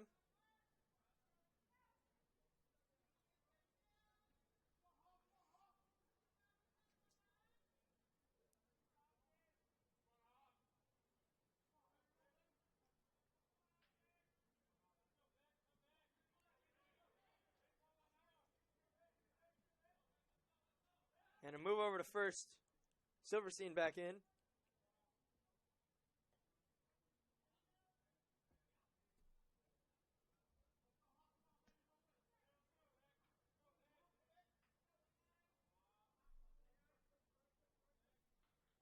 And big swing and a miss by Bechtold. He'll go down swinging. That's a huge out. Great job by Chris Hopkins keeping us cool. You know, started off 0-2, came back and threw 3 balls right one after another, and then got that third out. So a strikeout. Great job there by the sophomore right-hander. That'll bring up big power lefty Ronaldo Rivera. And it looks like Santa Fe will make a move to the bullpen. And they will. Pitching change when we get back.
Another pitching change here for the Santa Fe Saints. Number 28, Anthony Iuleta.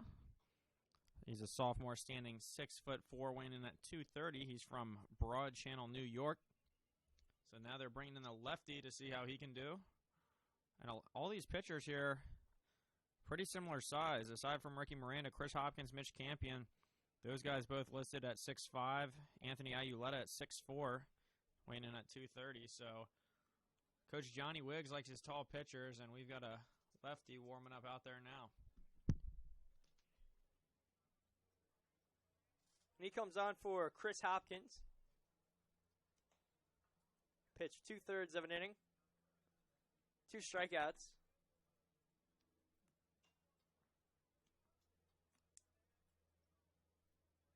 He is responsible for the runners on first and second.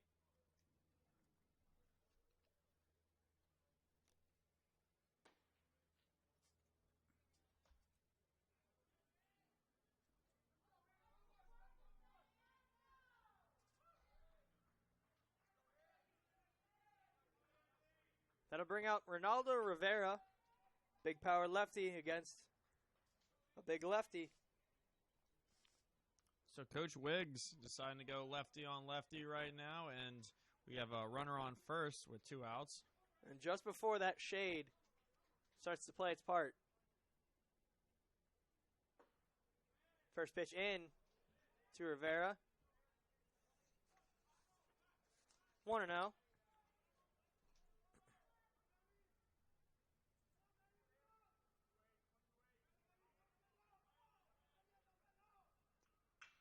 There's a line drive into left field. Sean Smith was there to make the grab, and that will retire the side. Santa Fe scores 3. Chipola scores 3. Santa Fe will look to bounce back in the bottom half of this inning. We'll be right back.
Leading off for Santa Fe in the bottom half of the 6th inning, the right fielder, Dylan Reed.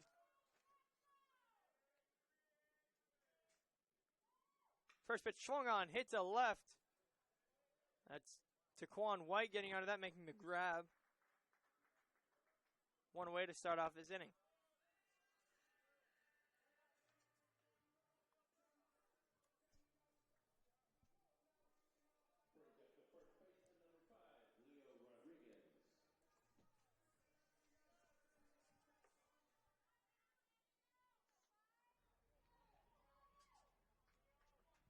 That'll bring up Leo Rodriguez after that fly out to left by Dylan Reed. Rodriguez 1 for 2 today with a strikeout. 0-1 to start him off. There's a bait. No! Line drive right back to Knox. And he's able to make that grab. Good reaction time by Robbie Knox. Able to make that line drive grab. Let's take a look at that real quick. Good job. I thought that was going to go at the middle. That's 2 away quickly for Santa Fe. Big cut and miss. That's Nick Lentz. It's 0-1 to Nick Lentz right now. That pitch in the dirt. 1-1. Went back to that curveball. Wasn't able to find the location that he wanted.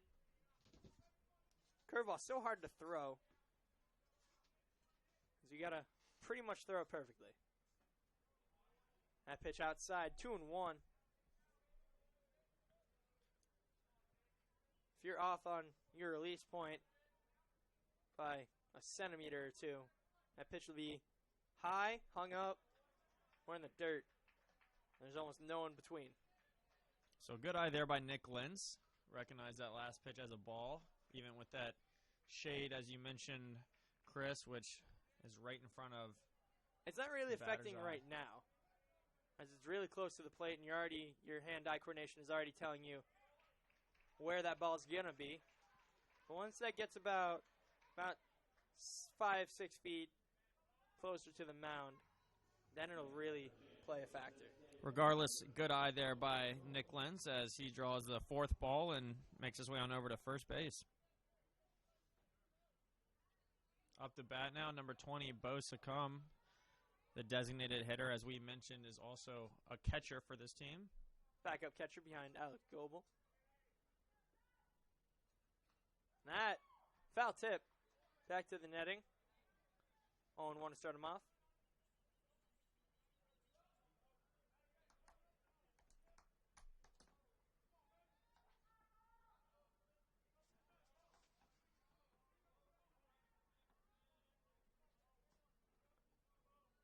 On one pitch to Succumb, he's got man on first. That's Nick Lentz. 2 away. See if Chipola can't do anything in this half inning. 0-2 now to Succumb. He's 0 for 2 on the day. He's grounded out and flown out.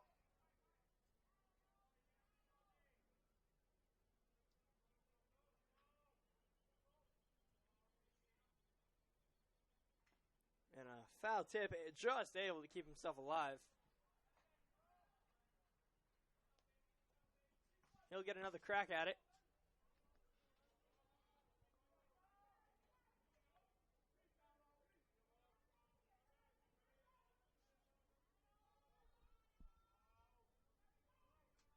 Robbie Knox still out there. Like I said a couple times, he's pitched well. That pitch fouled straight up.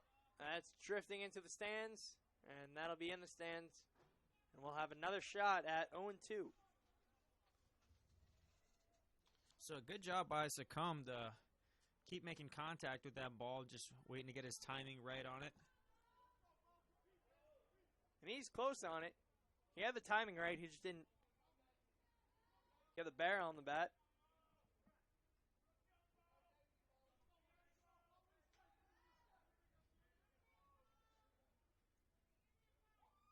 And that pitch outside the dirt, 1-2.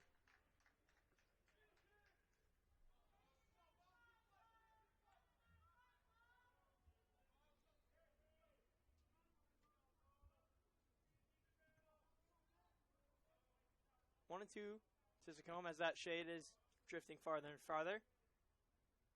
And that's outside. 2-2.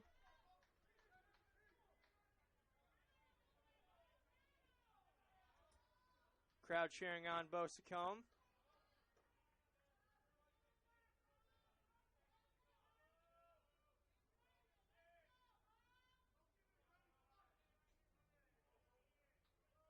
Two-two pitch. Swung on a miss, strike 3. That'll end the inning. No hits, no runs. 1 man left on base for Santa Fe. We'll go to the top half of the 7th inning. We'll be right back.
We're back here in the top half of the 7th inning, leading off for Chipola.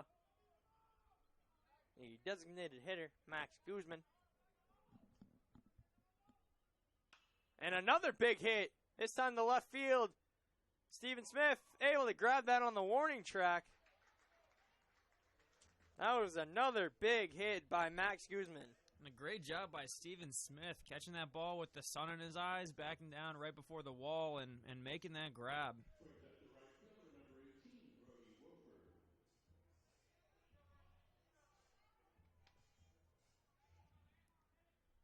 That'll bring out Brody Wofford. He grounded out to short. We had that double back to right center field earlier in the game. He's 1 for 3. 1 for 2 with a walk. Takes that first pitch for a strike. 0-1.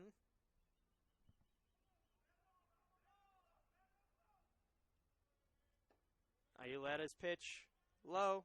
1-1.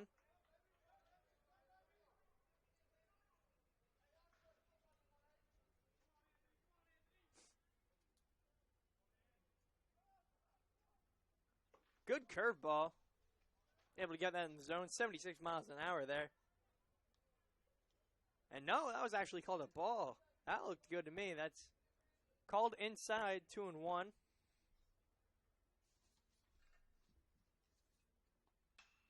There's a grounder down the first base line. In, out is the call over at first base.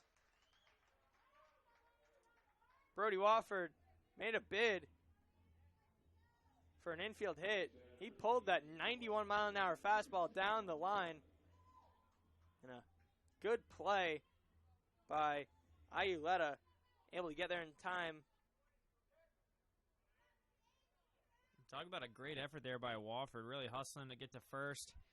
Very, very close call. However, obviously the first base umpire made the call. He was standing right there. So 2 outs now.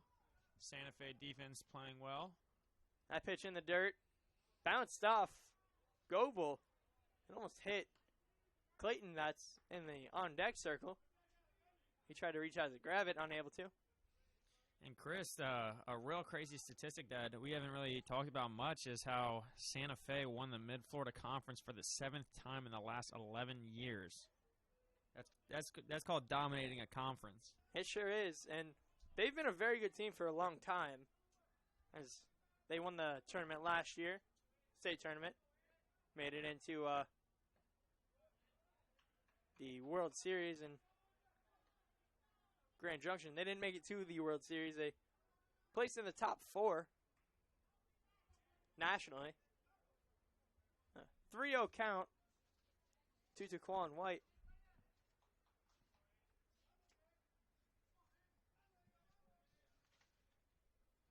And he takes that outside. Taquan White has drawn his 2nd straight walk.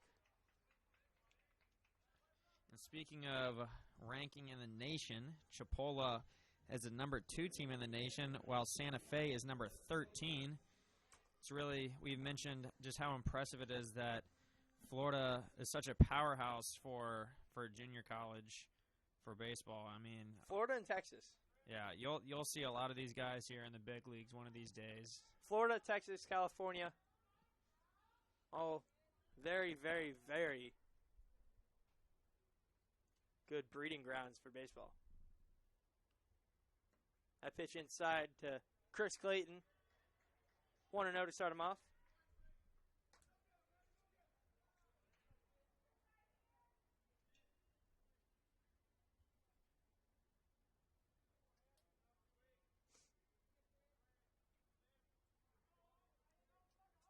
One-0 pitch to Clayton.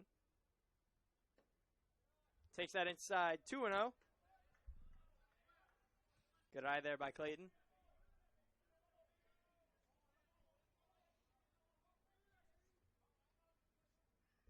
So again, this is a 6-1 ball game. Chris Clayton up to bat with a 2-0 count. Runner on first and 2 outs. Make that 2-1 count after that 89 mile per hour pitch was called a strike.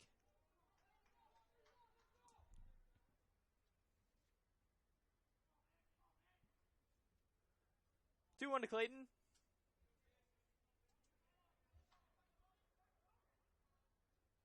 And swung on, hitting the hole between third and short.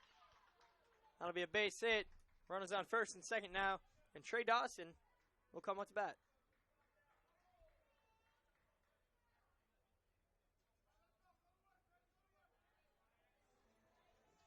Trey Dawson, as we said earlier, the worst hitter in this starting lineup for Chipola at 277.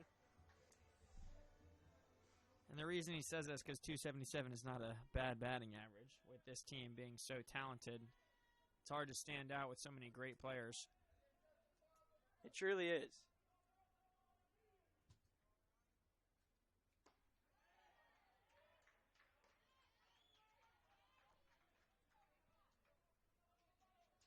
Owen won the count now to Dawson.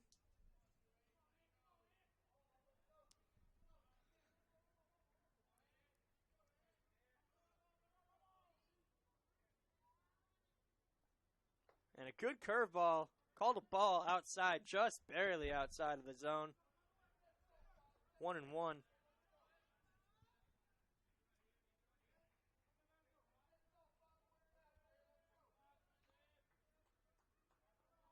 One to Dawson. Men on first and second, 2 outs. And that curveball hits. 74 miles an hour. 1-2. Ayuleta's curveball is good. We've seen a lot of good curveballs. I said that earlier, and I'll say it again. We've seen some unique pitching from many players in this tournament. It's crazy how so many people have different styles when they throw the ball. Foul ball back towards the Santa Fe dugout. Good job staying alive by Dawson. It'll still be 2-2. That last 1-2. pitch, I apologize. that last pitch from Ayuleta coming in clocked at 93 miles per hour.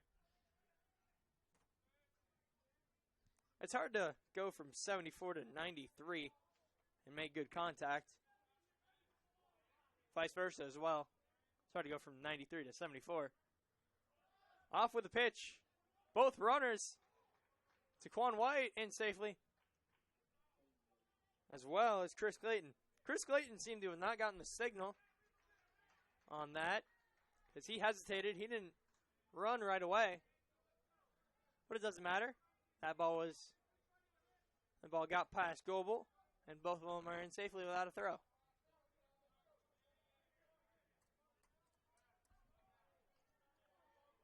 So now it's 2-2. 2 outs, men on second and third. Chipola leads by 5. I'm sure they would like to extend that lead a little bit. They have a very good opportunity to do so. And swung on. Grounded over to short. On to make the plays, Hernandez, and safe at first. That'll score 2. I think that'll go down as an error on Brandon Hernandez. They could have gotten Dawson.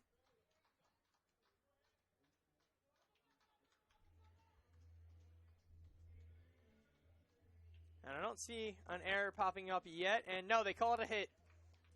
Hit by Dawson. And he gets 2 RBIs in the play.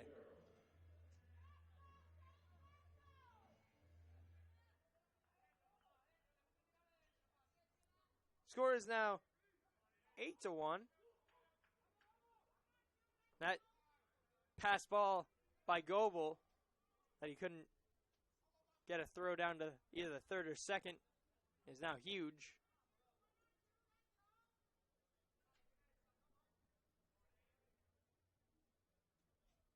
1-0 count to Jose Caballero. Batting .387 on the year. Even with that batting average, still third best in the lineup. Runner on first. 2 outs. 1-0 to Caballero. Chipola leads by 7. That pitch inside, called a strike.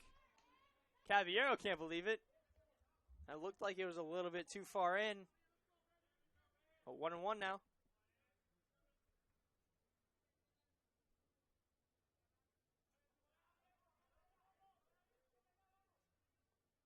Off with a pitch. And they'll give it to him. Trey Dawson with a stolen base.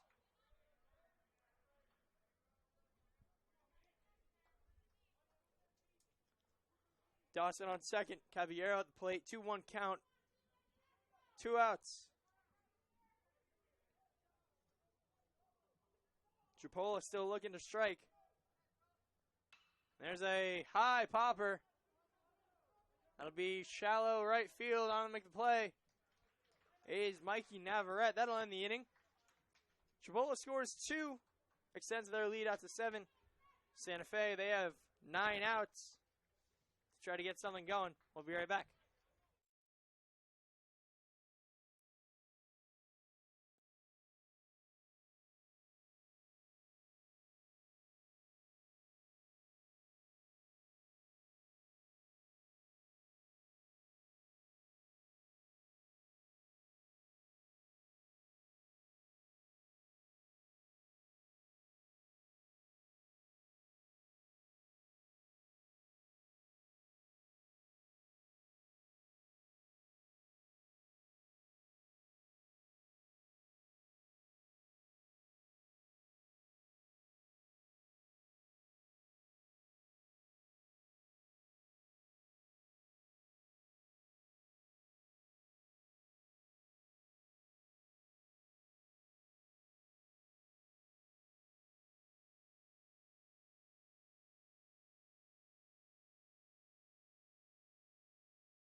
Leading off for the bottom of the 7th is number 3, Mikey Navarrete, as he takes that pitch off the body. However, the umpire doesn't think so, so he's going to come back and try again as that pitch is called a ball. However, Navarrete, when questioned, pointed to his arm. So now a 1-0 count here for Navarrete. Pitch coming in, and that'll be called a strike. Navarrete with an even count at 1. No outs, no runners on base, and a tip ball that goes straight back into the net as Kyle Phillips, who's on deck, grabs the ball and throws it back to his dugout. Navarrete with a 1-2 count gets set.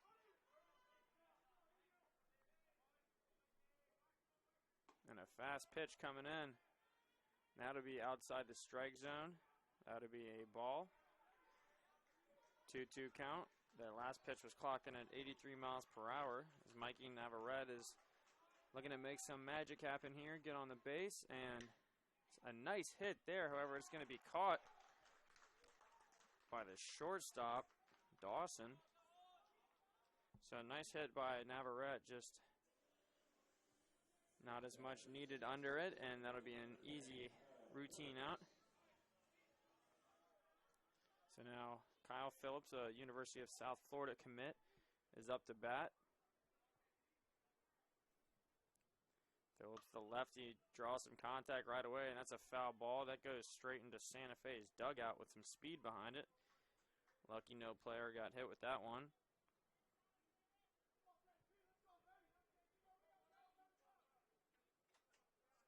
Kyle Phillips takes a second to regather himself. Still an 0-1 count.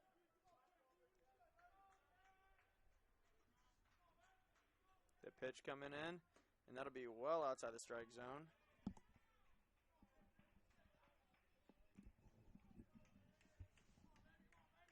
So Phillips with a 1-1 count.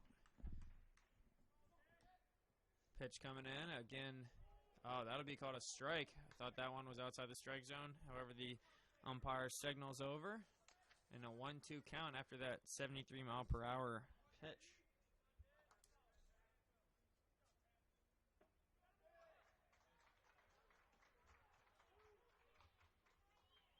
That'll be strike 3. That will retire Phillips. 2 away here in the bottom half of the 7th.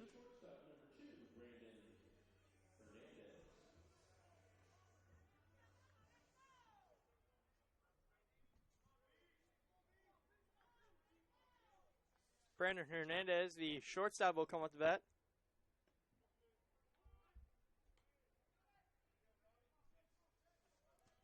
Robbie Knox still in there for Chipola. 0-1 to Hernandez. Swung on ground to third. That'll go foul.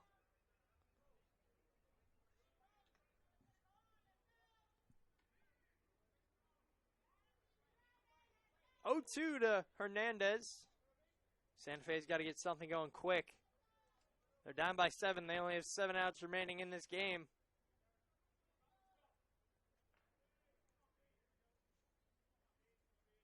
Oh, 2 pitch, way outside.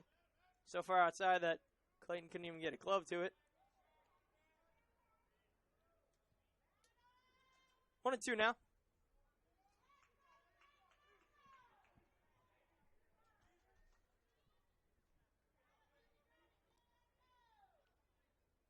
That pitch outside as well. 2-2 now to Hernandez.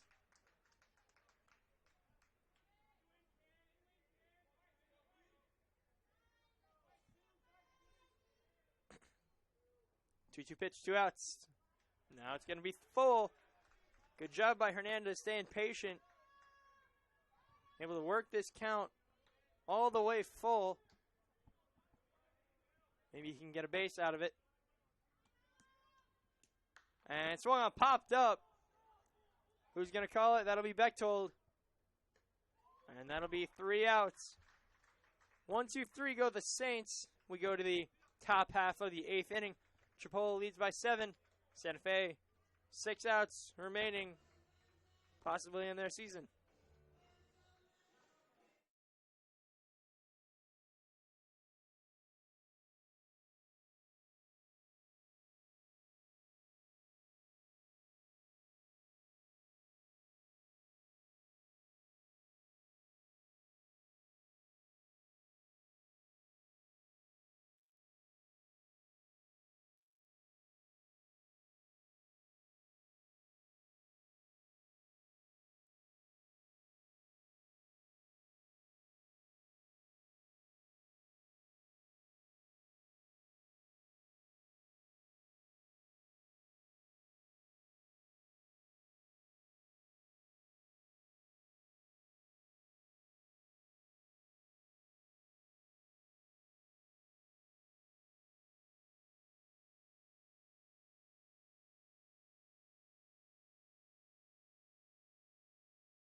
We're back here in the top half of the 8th inning, leading off for Chipola. The center fielder, Jacob Silverstein. On deck, Andrew Bechtold. First pitch in there for a strike, 0-1.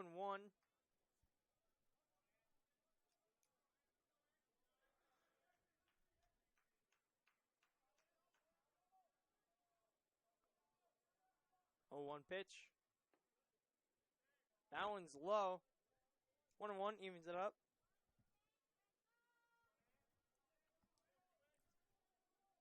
And as we look to start closing in on the end of this game, barring a comeback, taking a look at the likely championship game scenario tomorrow morning, 11 a.m. It will likely be Chipola and Palm Beach. And if Palm Beach wins that first game, we'll have Chipola versus Palm Beach again later in the day, about 30 to 45 minutes after that game. Give the players enough time to grab something to eat, get some energy.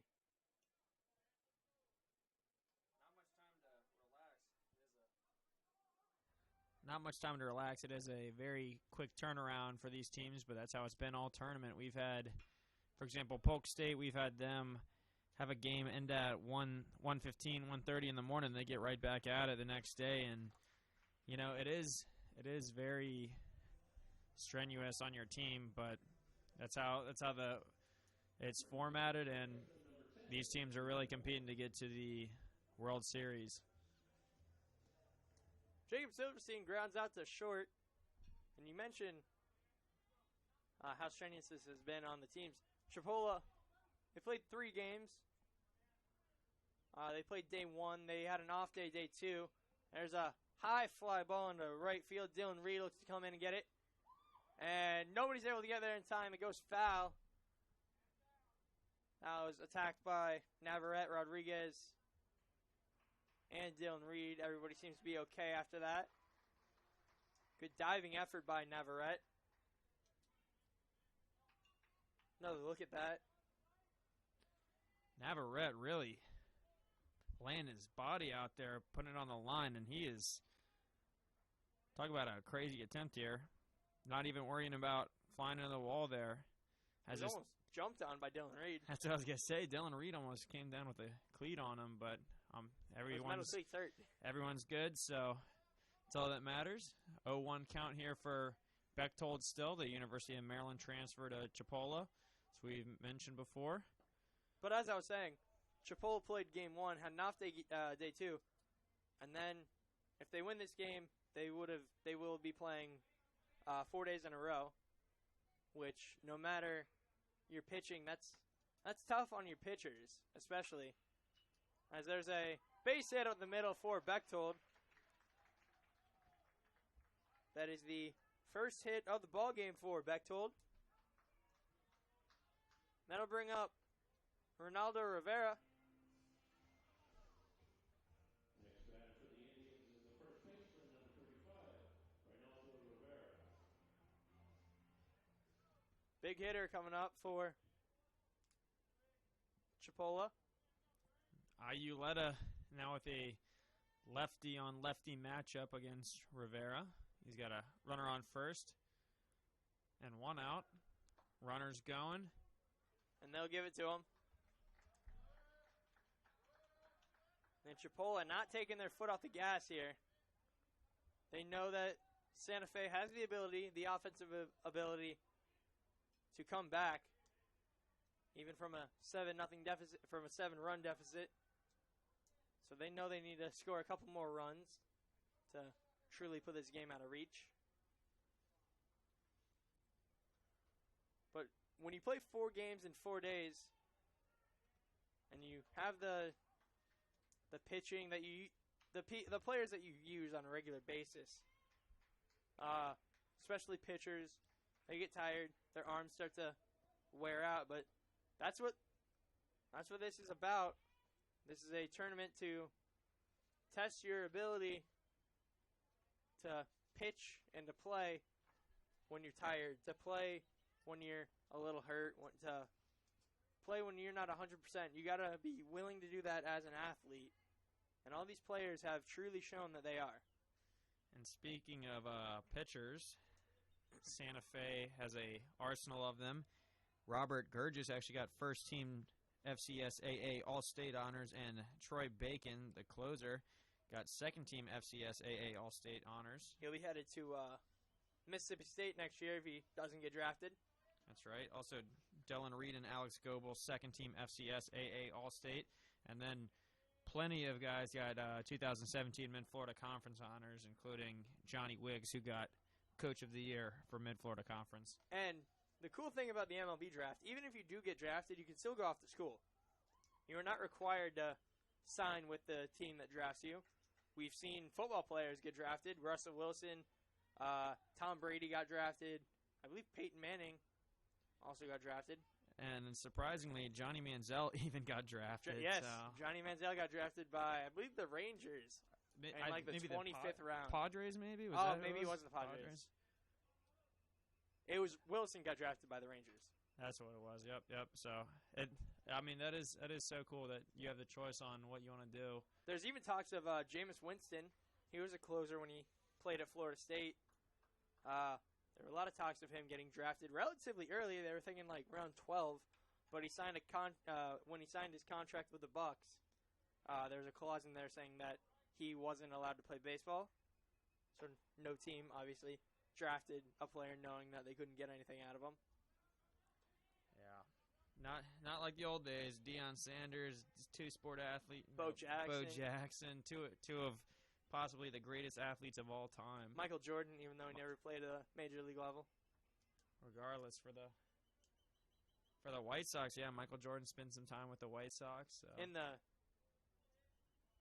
the minor leagues, he never made it up to the major league level.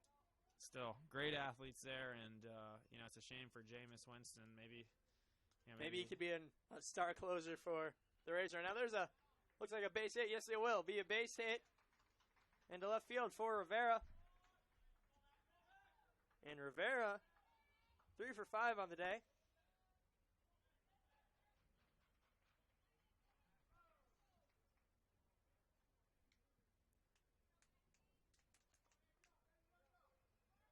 Ayuleta now in a situation, first and third, one out. Max Guzman, who had that home run into deep right field, now batting.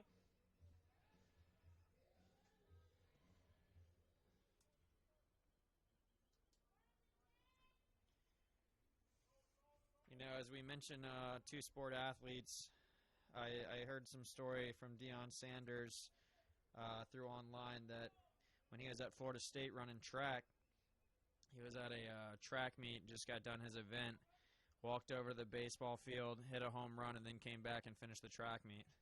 So, I feel like that would be true. Yeah, I obviously I have no proof of it right now, but being that Deion Sanders, but you had no proof against it. Yeah, seriously, Deion Sanders being one of the greatest athletes of all time is just really not much of a surprise, to be honest. That pitch outside, 1-0 to start off Guzman.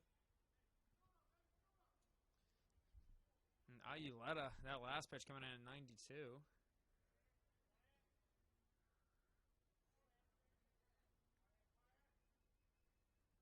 And that one's high. 2-0 now to Guzman.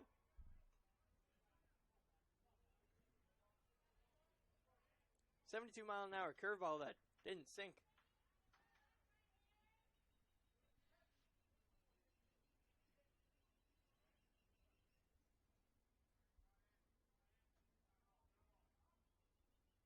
Two-0 pitch.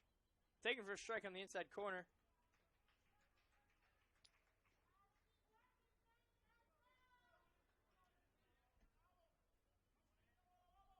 Two-one now to Guzman. He's looking to bring home Bechtold at third. That pitch inside jumps out of the way. 3-1.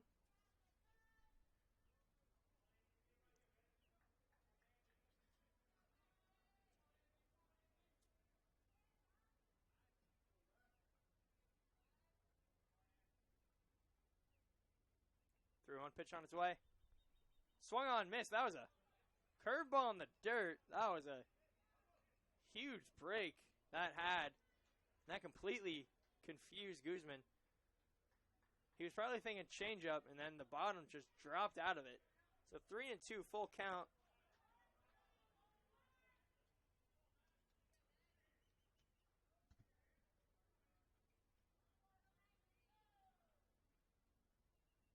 And that pitch is low. That'll load the bases for Chipola.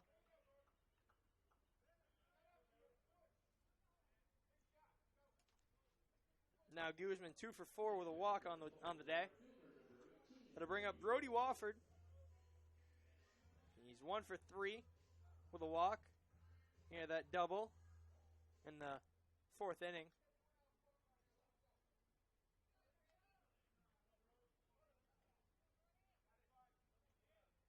Later came in to score. Bases loaded, 1 out, infield's in. First pitch taken inside for a ball. 1-0.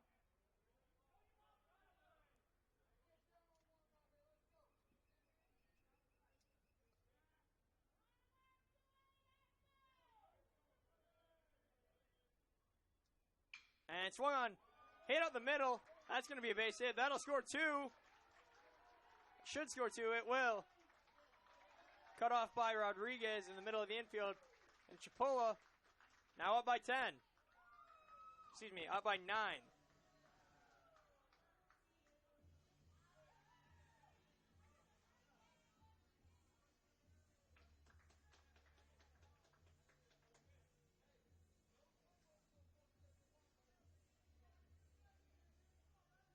Now batting for the Indians is number 6, Francisco Urbaez. That'll bring Francisco Urbaez up.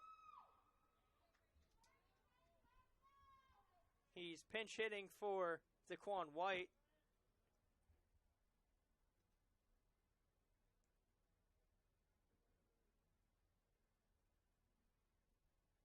Meeting at the mound.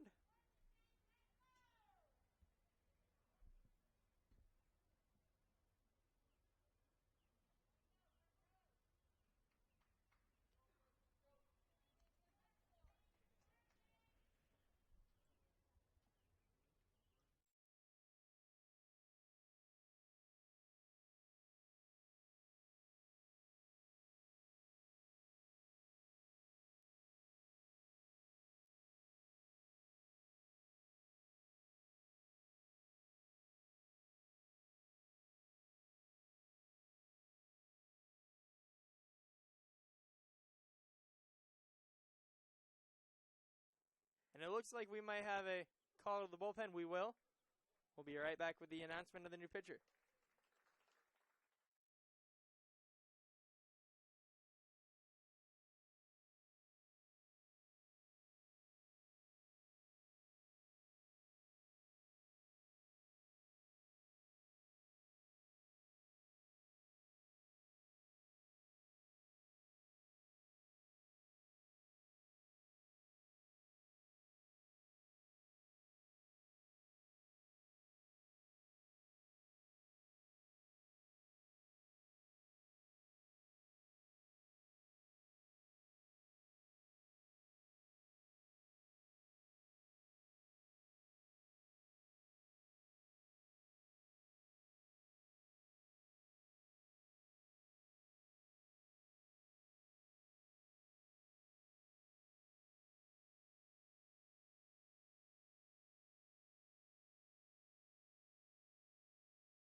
we're back here after the pitching change.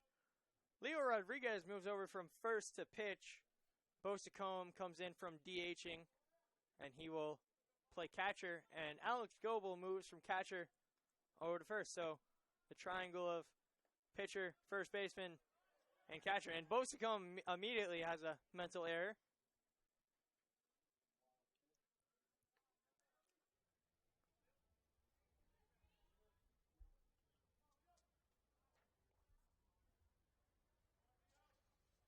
So runners on second and third now.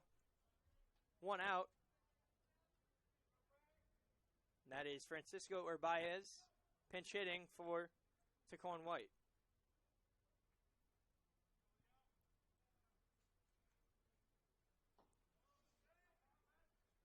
That pitch. Call the ball. 2-0. How about Rodriguez? Throwing 87 for a guy who doesn't pitch too often.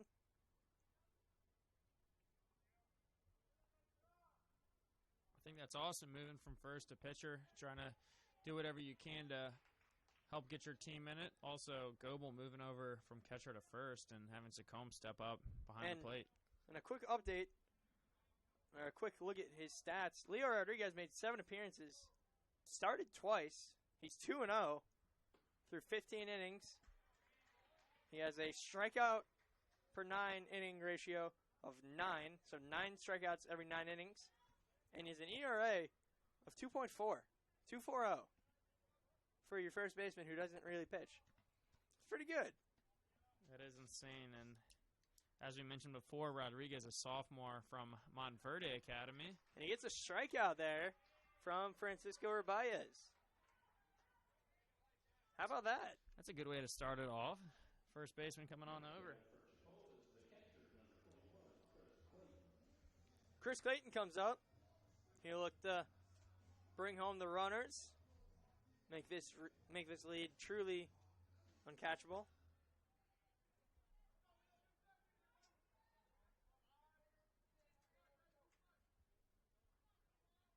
Two outs for Clayton. Runners on second and third.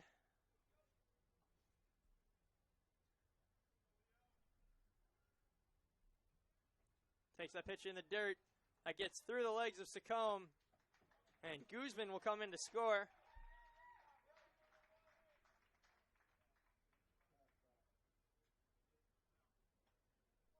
And immediately we see the difference between Goebel and Sacombe behind the plate.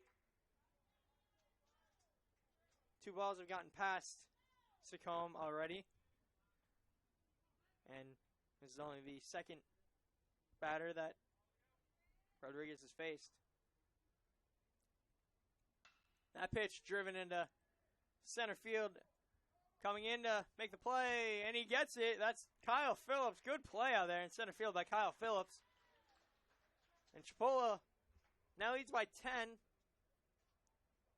We'll be right back in the bottom half of the 8th. If they can't score 3 here, the game will be over. We'll be right back.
We are back here in the bottom half of the 8th inning.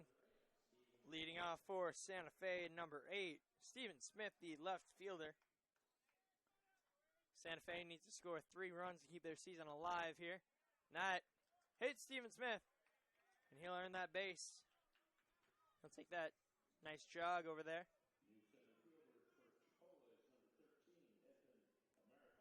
Edmund Americon comes on. Edmund Americon comes on to play center. And Francisco Urbaez, who took over for Taquan White, will go and play left field.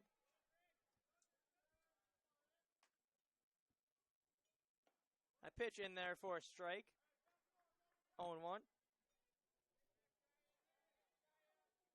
So that means Silverstein is out of the lineup for Chipola. And there's a high fly ball to center field. Americon quickly gets some action. And he'll make the grab. 1 out now. Santa Fe quite possibly 2 outs away from the end of their season. They need 3 runs, or else they will get 8-run ruled after 7 innings. And a great way for Americon to start getting some action right away. As you mentioned, Chris, he started the other games of this tournament, and this is the only game that he did not. So he's in there at center field. And Dylan Reed takes a 0-1 count after that strike.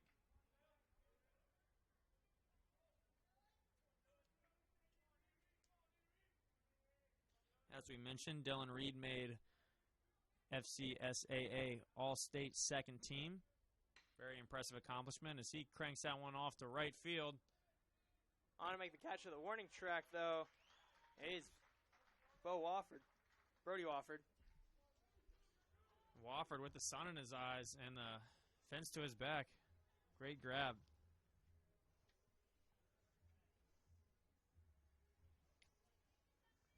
Two outs now. Now batting for Santa Fe. Matt Kwekuti.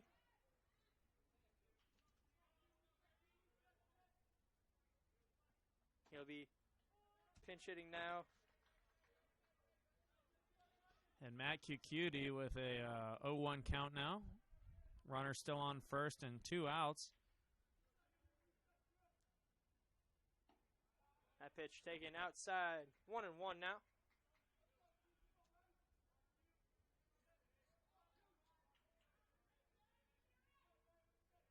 One pitch from Knox. There's a high fly ball. That's deep into left field, and that will be foul. Wow. That was a shot. That was close. That was very, very close. And how about Matt Kwekuti coming in here getting some action right away. Only listing at 5'9", 180, but a lot of power behind that hit. Let's take a quick look at that. That was a deep hit ball to left field. And landed. It looked like it could have curled around, but it did land on the left side of that foul pole.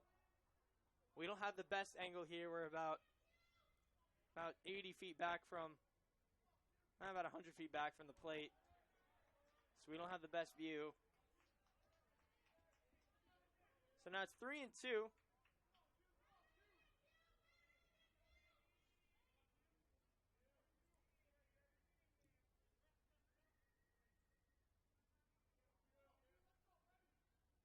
Three-two count. Kwekuti fouls that pitch off. Keeps the season alive for Santa Fe. Kwekuti making some really solid contact here. Man, that was so close to being in play, and that really would have got that Santa Fe team fired up. Either way, that was a very good hit. There's a fly ball into right. On to make the catch is Wofford. And that will end the season for Santa Fe. Chipola will move on, and they will play Palm Beach State College tomorrow morning at 11 a.m. for the state championship.